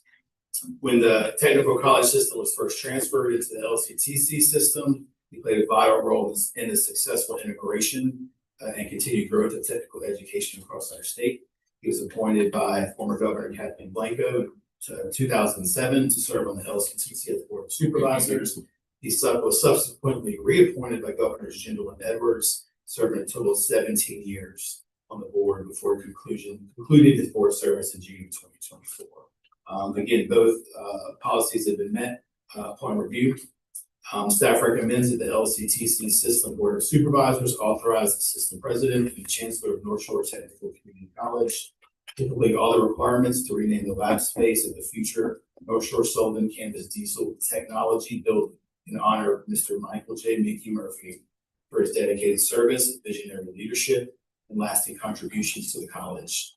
The name of this lab will be the Michael J. Dickey Murphy Diesel Technology Lab. We've heard the recommendation, board members, do we have a motion in a second? Motion by Supervisor Knapp, seconded by Supervisor Wilkins. Great, we have any questions for Mr. Como on this agenda item? No, I would just say he emphasized that besides the service to the school, the service on the board, I mean, just being a fixture of very use and technical education for his whole career, so this is great, great information. Absolutely, Scott. When I first was about to come to the board, representative, I was told that I would share a lot of things in common with Supervisor named Mickey Murphy. So I came to the board looking for a short brother from Shreveport. And did I get something different? When I walked in, I saw this tall white dude, this hardcore draw. I said, that guy and I are gonna be, I will tell you, he turned out to be my mentor. One of the most giving people I'd ever run across. His service to the system, what he had done even before the system was created, what he did for students. He is truly a person that I look up to, that I honor, that I love. And he is a part of the reason that this has become my labor of love. Mickey Murphy. Sure. You know, board members have any, I don't know, folks serve with Mickey, but again, I know that folks in all of us know Mickey well from this career, just very much a leader in our field. We're really good. I'm with concur. I'm reading a lot of them. So we have a motion and a second. We do, yes, sir. Motion second. Do we have any further comments? Are there any objections to this motion? Hearing on that motion. The next one is item 10, which is acceptance of property donation for the benefit of Central Louisiana Technical Community College. Yes. So the CLTCC Alexandria downtown campus is currently operating at full capacity with respect to its existing instructional space and academic offerings. This is a donation that has been working in partnership with local industry leaders throughout the city. The college has spent a lot of time, we've had a lot of conversations about this. It is a part of what we will talk about in a later item related to Act 35. The CLTC has identified through that work the need to expand the downtown footprint to meet the growing workforce needs in Alexandria. This is a property that is the Kinetics Technology Center located at 400 Murray Street, which is adjacent to the current downtown building. The property is a commercial building with over 75,000 square feet, a little over an acre of land. It also includes 2 additional parking lots that will be leveraged for student, faculty, and staff parking. The college plans to renovate and utilize the facility to expand into high demand technical and workforce education programs. The value of the property is $9.4 million. And the donation will satisfy the required 12% match for the college's planned Act 35 project, which we'll talk about in a couple of items. The acquisition of the property will continue to enhance the college's ability to meet these regional workforce needs while increasing the opportunities for students throughout Central Louisiana. Staff recommends that the LCTC System Board of Supervisors authorize the system president and the chancellor of Central Louisiana Technical Community College to complete all requirements necessary to accept the donation of property through the CLTCC Foundation for the benefit of Central Louisiana Technical Community College. Conveyance documents for the transfer of this property must be filed with the local equivalent courts and the Louisiana State Land Office. Okay, for the recommendation, board member, do we have a motion and a second? Motion by Supervisor Hogan, seconded by Supervisor Harrison. We've got a motion second. Do we have questions on this item? No questions. Do we have any objections to this item? Hearing none, this motion also carries. We'll move on to item 11, which is Supervisor, just have to make a note for the record that Supervisor Wilkins will cancel the meeting, but we still have a quorum. okay. So we document the day say. Yeah. Item 11 is transfer of property and right-of-way agreement on from the LCTC System Board of Supervisors on behalf of the RCC to the city and city of Baton Rouge. So we're giving some property back. Yeah, so the city of Baton Rouge is proposing the construction of a connector road between Ardenwood Drive and Lobdell Boulevard. It's going to be located within a proposed Ardendale development, and will provide construction to some adjacent development west of that road. The city of Baton Rouge proposes to pay fair market value for the land to be transferred for the right of way, but the college will maintain the frontage on the connector road once the property is developed and occupied. So the current location we're at right now is part of the larger donation that was accepted in 2014. There is a remaining 12-acre tract around us that is fully locked in with undeveloped woodlands, so it really has no direct access. This right of way will provide direct access to that additional tract, which is going to open the way for potential future development for the college. Staff recommends that the LCTC System Board of Supervisors authorize the system president and chancellor of Baton Rouge Community College to negotiate and execute all documents necessary to transfer a parcel of property for a public right-of-way located at 2101 Lobdell Boulevard to the city of Baton Rouge. The transaction shall be recorded with the appropriate clerk report and Louisiana State Land Office. A map identifying the location of the right-of-way parcel will be maintained in the office of Vice President of Administration. Okay, you've heard the recommendation from staff. Do we have a motion and second? Motion by Supervisor McConaughey, seconded by Supervisor Hollins. Any questions on this one for Mr. Como? Any objection? Hearing none, that motion also carries.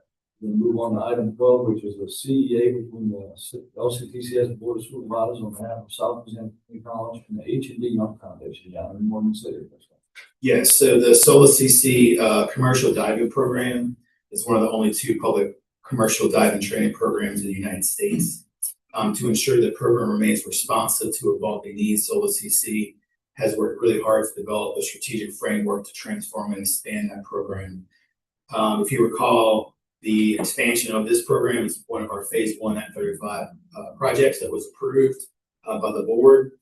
This, similar to what we talked about with Central, is a component of that expansion in that program. This is a CEA with the H&B Young Foundation that will provide SOLA-CC with the exclusive use of a 12,000 square foot facility very near the current campus that's essential to fully leverage this investment and successfully implement the plan enhancements. The board approved that adding this project to the Act 35 phase 1 list. It's a total of $2.5 million for that project as part of that program. The college is also working on $1 million federal funding to continue to support that transformation. The CEA term ends July of 2056. It will automatically renew for successive 10-year terms, allowing the college to retain exclusive use of the premises until the college either provides its notice of intent to discontinue or the agreement is otherwise terminated in accordance with law. Staff recommends that the LCTC System Board of Supervisors authorize the LCTC System President and Chancellor, South Louisiana Community College, to negotiate and execute all documents necessary to enter into a cooperative endeavor agreement for the exclusive use of a 12,876 square foot facility near the current Morgan City campus with the H&B Young Foundation. Okay, for the recommendation, motion second. Motion by Supervisor Hogan, seconded by Supervisor Hollins. We really have a motion and second. Any questions for staff on this agenda item? I'll just add, like a lot of our partners, like the H&B Young Foundation, have been supporting that campus for 50 years. Right? And it's common among our school partners that been around that. So it's another great example of a partner in Morgan City. Any objection to the motion? Hearing none, that motion carries. Number 13, which is the last one, facilities, is the Act 35 project addition. Mr. Como? Yeah, so I'll give a little bit of background, and I've also asked each chancellor. We have 3 projects we're requesting to add to the program. I've asked them to come just give you the board just a little snippet from their perspective on each project. Just a little bit of background. Of course, Act 35 was approved in the 2025 regular session.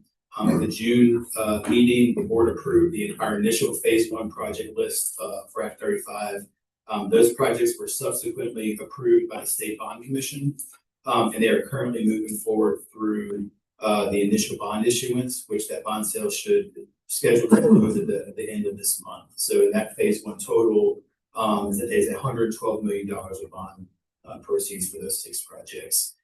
The act also authorizes the board to add projects, modify projects without additional legislative approval, provided all statutory requirements are satisfied.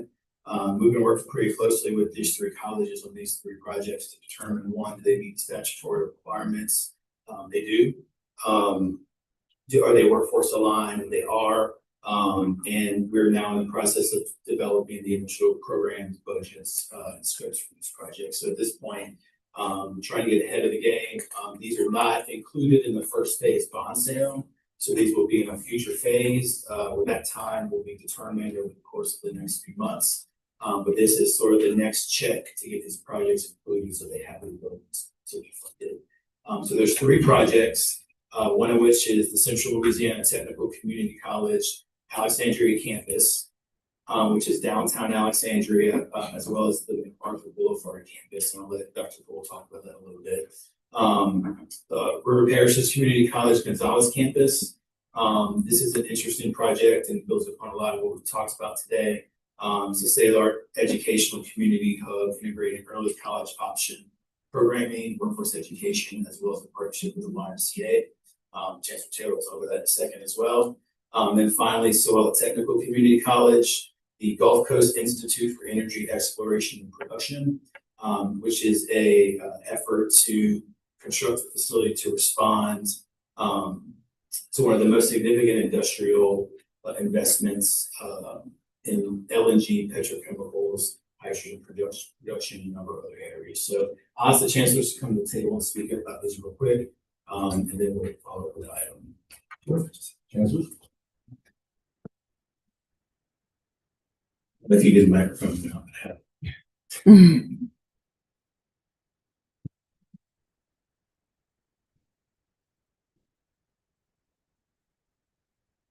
Thank you, Chairman Supervisor Hardy, and our supervisors, as well as President Nelson. It has been a joy to be in this role for the last 7 months.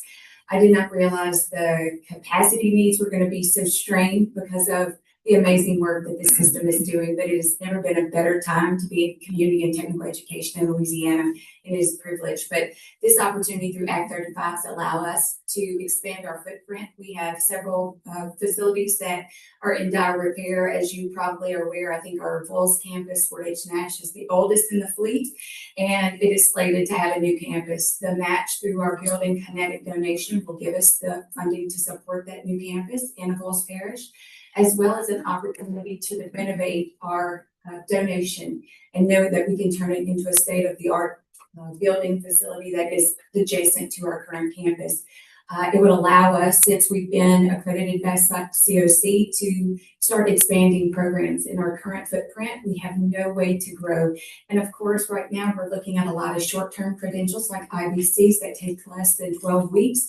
And this will give us that opportunity to grow not only in capacity for our workforce, but with revenue that we desperately need. We also are looking at our MacArthur campus, which is what we left in 2019 when we built our new campus in Alexandria. However, we do know that the opportunity for continued short-term credentials, especially when we have projects like Meta and our Applied Digital that are in our community for a data center, will allow us to train the workforce at a rapid space and time frame. So we're looking to use some of those funds for a renovation of our MacArthur campus as well. President Nelson, Chair Hardy, members of the board, I appreciate you allowing me to come and talk to you. You know, Soella, Southwest Louisiana, we have huge LNG expansions. We're still in the petrochemical industry and petrochemical training, but these Woodside and Venture Global projects, which if you'll notice, you probably don't notice our enrollment in PTech, Industrial Transportation, Industrial Electrical, Machinist, and Millwright, those enrollments are going out of the roof. We've already outgrown our Phillips 66 Process Technology Center. This project Let me back up a minute. Let me reemphasize. I hope you realize the magnitude of how important Act 35 is. You know, when I came to Louisiana about 15 years ago, I would look at our capital outlay list and get excited about the SWALA projects. Well, that's excitement kind of subsided very quickly because we very seldom get any capital outlay. But this changes the story. We've had a project on there that, you know, the Gulf Coast Institute. It allows us to provide a center that brings together P-Tech, industrial instrumentation, machinists, millwright, welders, and our vision is one of the complaints. Not really it's called a complaint. When many of our industry partners, they love our graduates, but they'll say, you know what, your students don't have any experience. Well, naturally, though, they're students, they come out. So our vision is to build an industrial life-size plant that includes all of these trades. And one of their keystone projects would be in the last semester, they would work shift work. They would bring an industrial plant up, they would do troubleshooting, and they bring it down, and they'll work 24 hours a day, just like they do in industry. And then we can have our partners come into this new facility and take a look at these graduates. So this is a game changer for us. Willie, you'll be glad to know that, you know, since I've been here, if you go to Sewell and you get off of 210, there's an old roofing company property that's been sitting there for years that people say we need to get rid of. Well, the fellow never would sell it. So I've been working with his attorney for, you know, probably the last 8 or 10 months, and he's just a hard fellow to work with. So finally, his attorney got the owner and his wife in a room, and after he talked with the wife, I got a call back that says, you know what, I've decided to sell, but we'll get rid of the property. So, but the good news is that, so you know the wives, they carry a lot of weight, but the good news is that the city of Lake Charles and Calcasieu Parish are going to pay the cost of purchasing that property and then use it towards our match for this project. So I just probably one of the most exciting projects, you know, in my 15 years, we've spent, my last calculation, around $140 million on facilities on all 4 of our locations. But this one excites me more than most of all of those. So thanks for support, and we hope within 2 to 3 years, we'll see this facility up and running. That's good stuff, Chancellor. Chair Hardy, President Nelson, members of the board, it's always a pleasure to come and talk to you about the great work happening at RPCC. So joining me today is Mr. Sean Elliott. Sean is the CEO of the YMCA Baton Rouge Capital Region, probably the best way to put it. And so a lot of these conversations, there's a theme, right? And so the workforce development opportunities and demand that are upon us will require such facilities. And so to the Chancellor's point, when we think about energy sciences, what we call it at RPCC, you heard Lacey and Fuel talk about the work that we're doing. And again, Chancellor just echoed it here. But some of the things we've talked about, or Mr. President talked about in his plan, talks about childcare as a barrier and as a challenge, right? We too are out of space in what we call our 4 core programs, what we know to be fact, but all of them, for a lot of the expansion is process technology, instrumentation, electrical, millwright / industrial maintenance. Those are the 4 that we know are going to get people in good paying jobs. And so we've on our campus today have a high school. That building, supervisor, is not conducive to actually have a high school. I have heartburn every night thinking about if something were to happen on that campus. And so this project or this act is going to allow us to do a couple of different things. It will allow us to design and build a safe space, a space designed to operate a high school, number 1.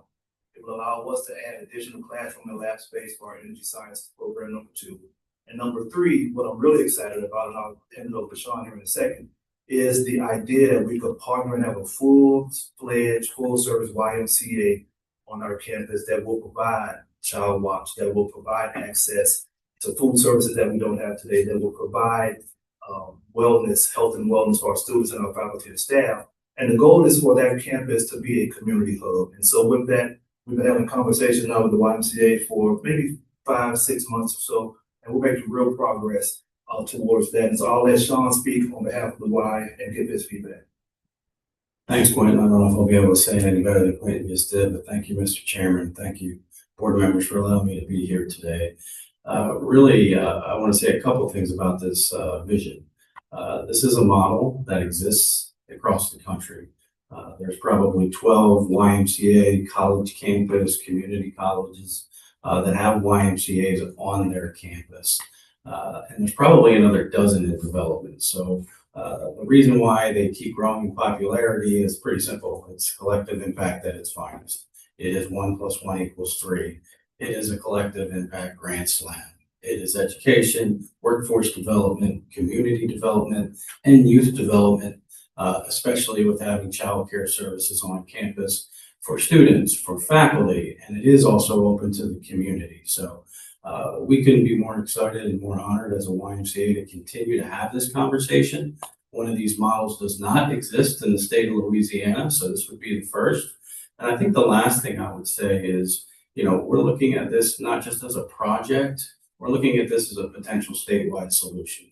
This is the future of our business in the YMCA, working with great partners to serve more kids, more families, more adults, youth development, healthy living, and social responsibility really being our compass. So happy to answer any questions, but again, thank you so much for being here. And I just want to say, I wish all my YMCA board meetings were this great.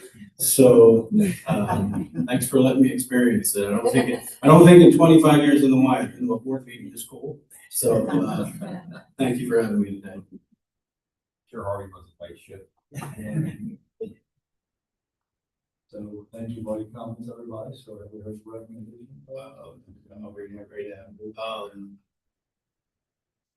Staff recommends that the LCTC System Board of Supervisors approve the addition of the Central Louisiana Technical Community College Alexandria Campus Project, River Parish's Community College Gonzales Campus Project, and the Soella Technical Community College Gulf Coast Institute for Energy Exploration and Production Project to the F-35 program, and authorize staff to proceed with project development, financing, and submission to the State Bond Commission at the appropriate time in accordance with Act 35. To heard the recommendation, do we have a motion second? Motion by Supervisor Mount, seconded by Supervisor. Do we have any further comments or questions from the board members? Ms. Hall? No, did I hear you say that these 3 projects will be funded through the second bond sale? Yes. Yes. Yeah, so with their like I said, mentioned before, timeline's still kind of TBD. We're gathering which projects would be on the list, so we can work with our team to determine bond capacity with State Bond Commission, the 12% match requirements, which we talked about. So they'll take a little bit of time, but yeah, so these 3 would be slated for that second phase whenever we get to that point. At this time, you may not, but do you have any idea of the budget? They are still in development. I will say though that, these are significant projects. So each of these is at least $20 million each. I think there's still some things to answer. But I would say between 20 and $50 million, depending upon the programming as it kind of fleshes out. In total or per? So potentially per project, depending upon how that ends up, kind of working through a programming stage. So we added 2 projects last time. They were very important in phase 1, but they were very small budgets, right? So $2.5 million, $3.5 million. These are quite substantial. So I will tell you too, I had the privilege of testifying before State Bond Commission twice to talk about this program. There's a lot of questions. We were able to answer those. There's a lot of eyes, a lot of interest in what we're doing as a system. And I think the ability, very thankful to the legislature and the governor for giving us this opportunity. But I think the ability to move quickly on these types of projects, you saw my capital outlay list earlier, to Chancellor Aspinwall's comments, this would take 5 years, 6 years. So this is an accelerated path to move these things forward. So very, very powerful for us. Any other questions from the board members about the program or this particular agenda? That's why I heard that you mentioned how you're meeting your match. Anybody else? So the donation of that building for 9.4 allows the match for all our projects. And so we're working with the Y, and so the Y has a massive apparatus around fundraising, and so they're gonna pick up the expense of putting all of that together for us in collaboration with the school district department.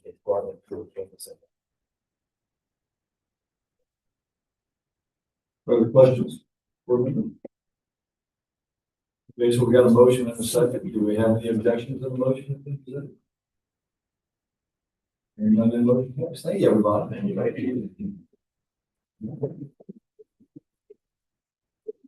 Mr. Chairman.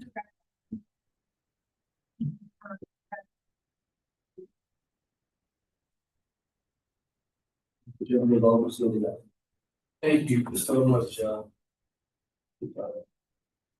this time, Supervisor McIntyre, are you prepared to present the unaccepted item for consideration? Item one, number 14.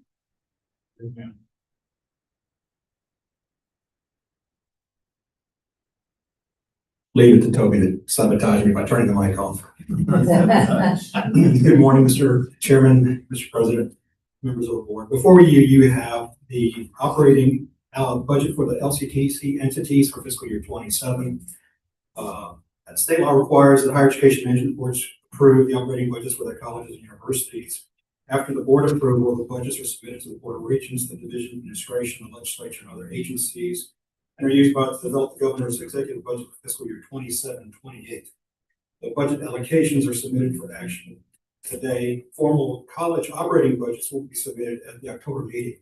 At that meeting, you will have further details in terms of the actual spread of those allocations. While we're allocating just general numbers to the colleges, next month you'll get another item before you that will have the spread of those dollars. As a recap, the LCTC was appropriated $200.2 million of state funding for fiscal year 27. This is an increase of 28.7 million over the 26 appropriated amount, of which 23.3 is in the state general fund and 5.4 million is in statutory dedicated funds, again from the state.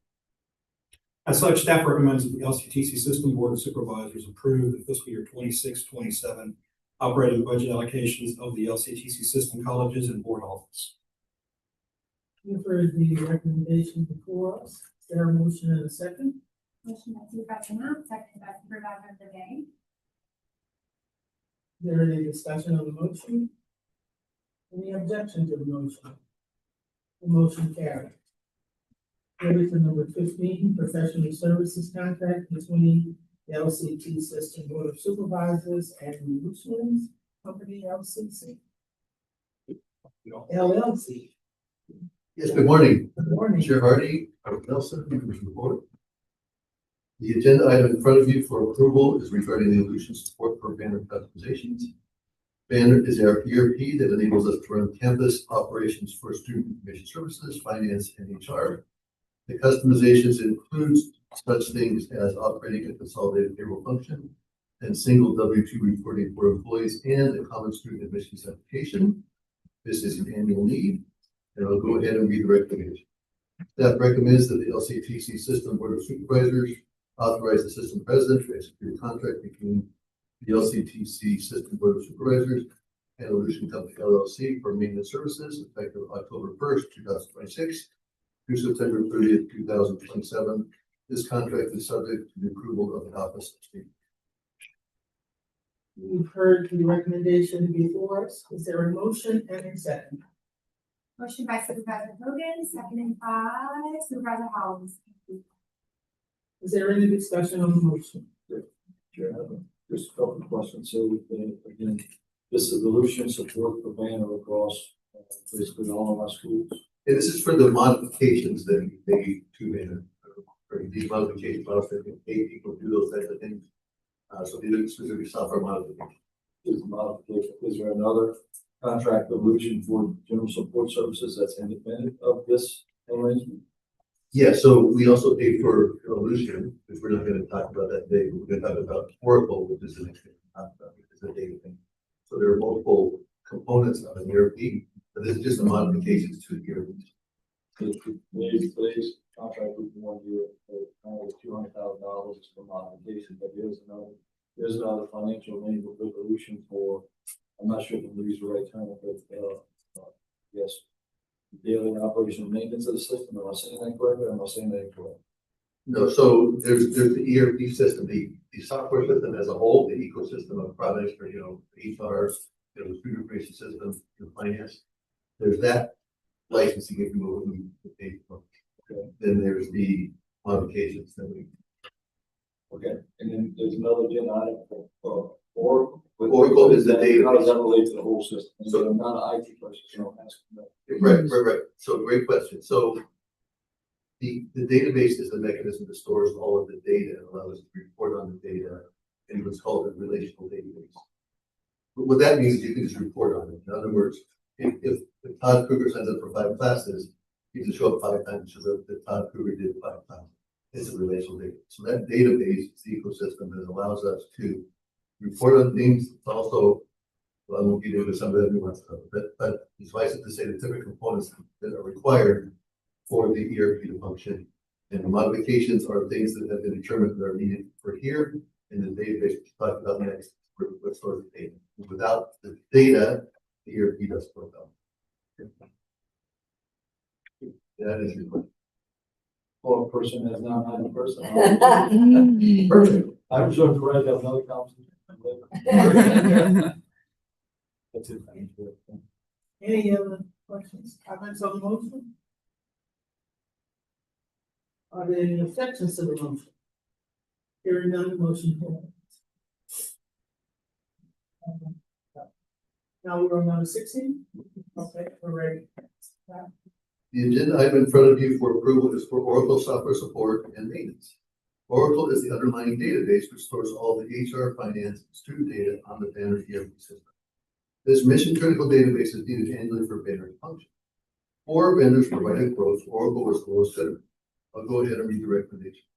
Staff recommends that the LCTC System Board of Supervisors authorize the system president to negotiate and execute a contract between the LCTC System Board of Supervisors and Oracle American Inc. for Oracle software support and maintenance effective September 30, 2026 through September 29, 2027. This contract is subject to the approval of the Office of State. You've heard the recommendation on number 16, professional services contract between the LCTC System Board of Supervisors and Oracle America Incorporated. Is there a motion and a second? Motion by Supervisor Harrison, second by Supervisor Collins. Is there any discussion on this motion? Is there any objection to this motion? Hearing none, this motion carries. Now we will move.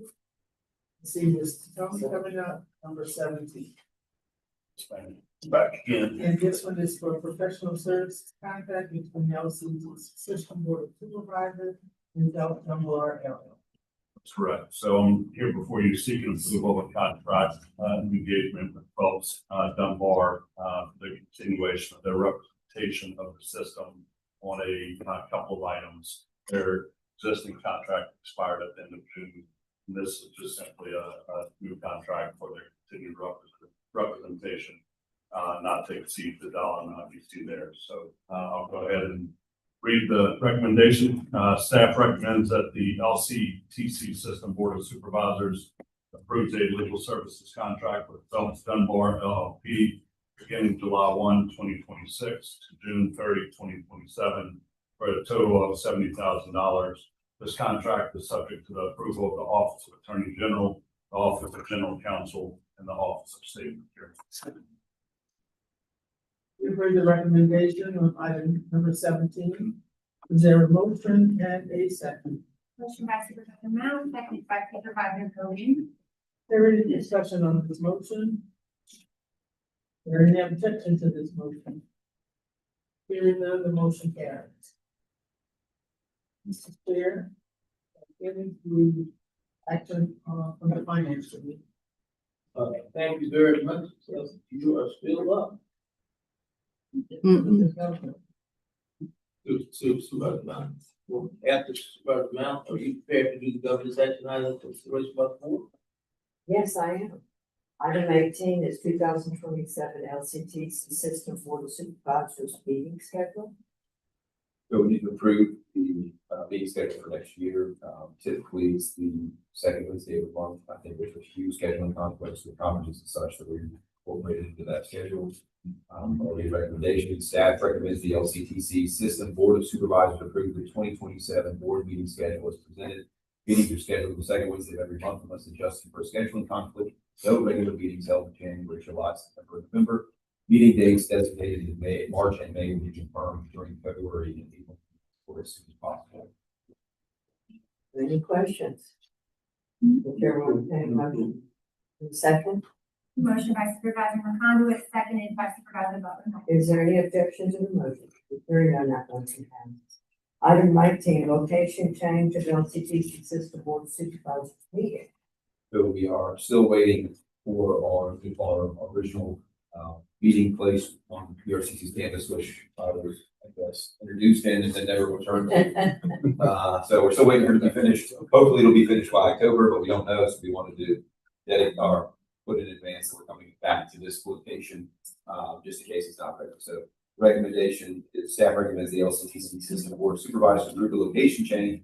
The October 14th, 2026 board meeting be held at Baton Rouge Community College's Martindale campus located at 2115 Montville Boulevard, Baton Rouge, Louisiana, 70106.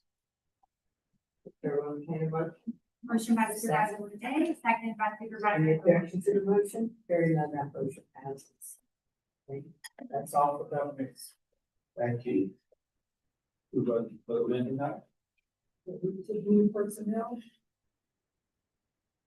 Almost ready.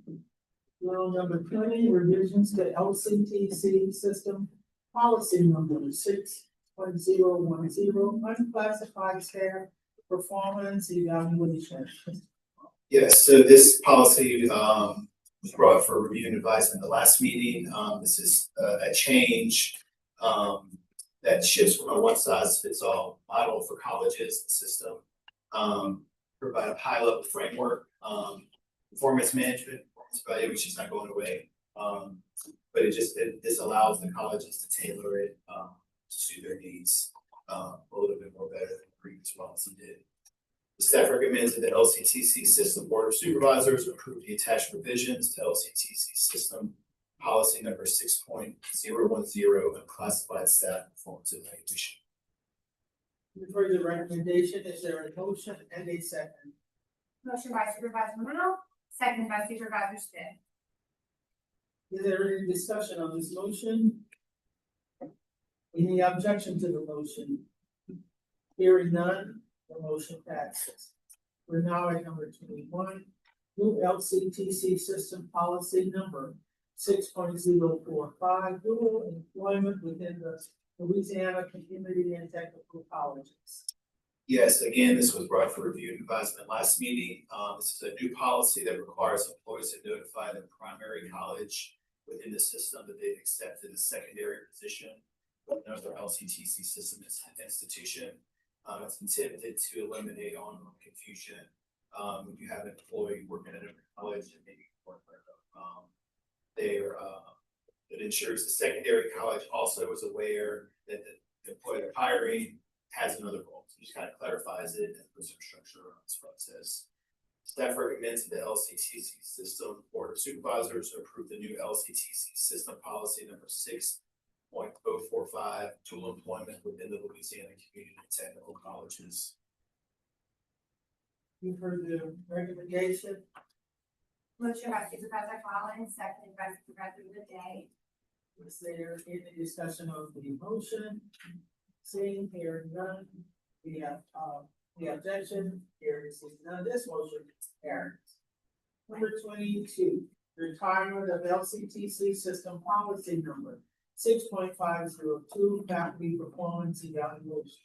Yes, so this is the second part of the first item. So we are sunsetting the unclassified performance evaluation and then the faculty evaluation to merge them into the new policy, which was authorized. Staff recommends that the LCTC System Board of Supervisors approve the retirement of the LCTC System Policy number 6.502, faculty performance evaluation. Heard the recommendation, motion and second is needed. Motion by Supervisor McConaughey, seconded by Supervisor. Any discussion? Any objection? This motion carried. Thank you.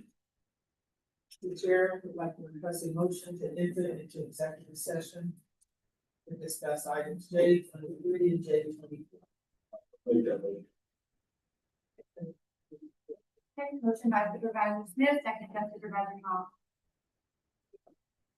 Okay, and I'll take a roll call vote at this time. Thank you. Chair Hardy, Yes. Supervisor Smith, Yes. Supervisor Butler McIntyre, Yes. Supervisor Hall, Yes. Supervisor Hogan, Yes. Supervisor Collins, Yes. Supervisor Kelly, Yes. Supervisor McConaughey, Yes. Supervisor Now, Yes. Supervisor Wilkinson, Yes. Supervisor Leday, Yes. and Supervisor Harrison. Yes. We have unanimous yes, Chair Hardy, we go to executive session.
Okay.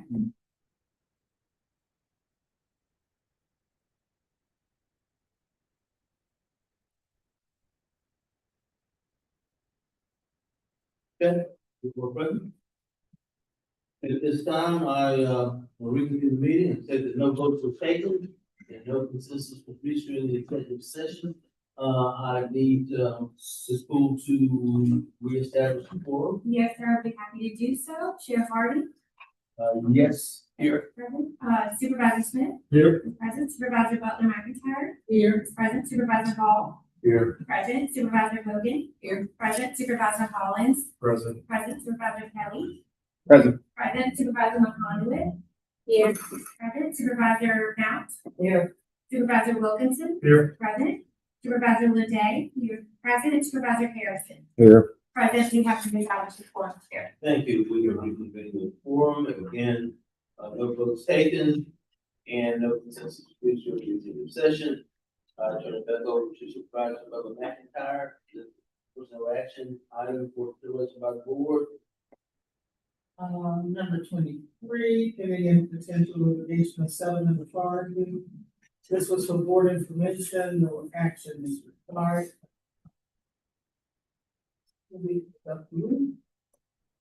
So number 24, we Yeah. have 24. Yeah. Already the Number recommended. 24, I'm sorry. That's okay. Staff recommends approval of an educational commitment for President Richard Nelson to further his education in labor economics, comparative workforce policy, public finance, and data-driven institutional strategy in higher education as determined by the board chair. And the recommendation, Section Station, you have it? Board members?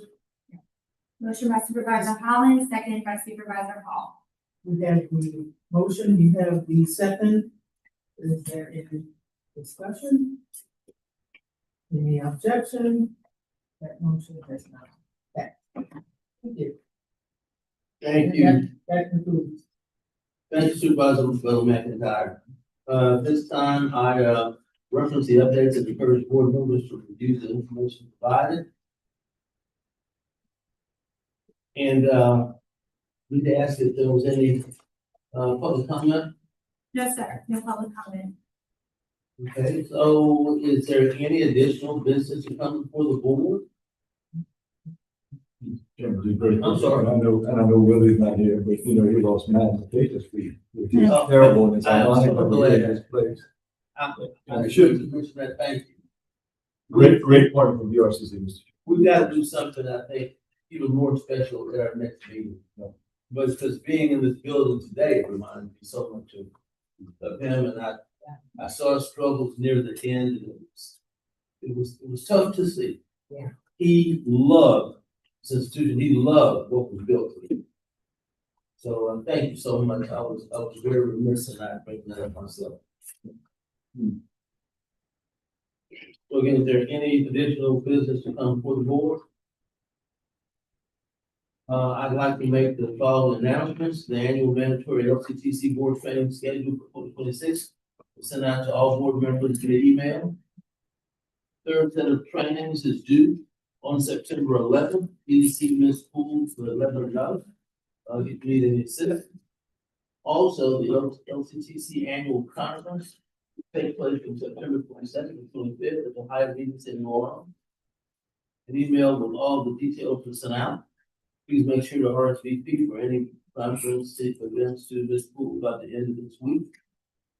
And just a reminder that the board retreat will take place in Alexandria on October 29th and 30th. Please make all efforts to be there. I know we're very busy. The work of the board is so very important, and there are a few things we need to tighten up as a board, myself included. So please, if there's any way possible, I'll be planning to be there. If there's nothing further, I need my request a motion to adjourn this meeting. Motion by Supervisor Hogan, seconded by Supervisor Leday. And move that we need a second. Thank you so much. Yeah.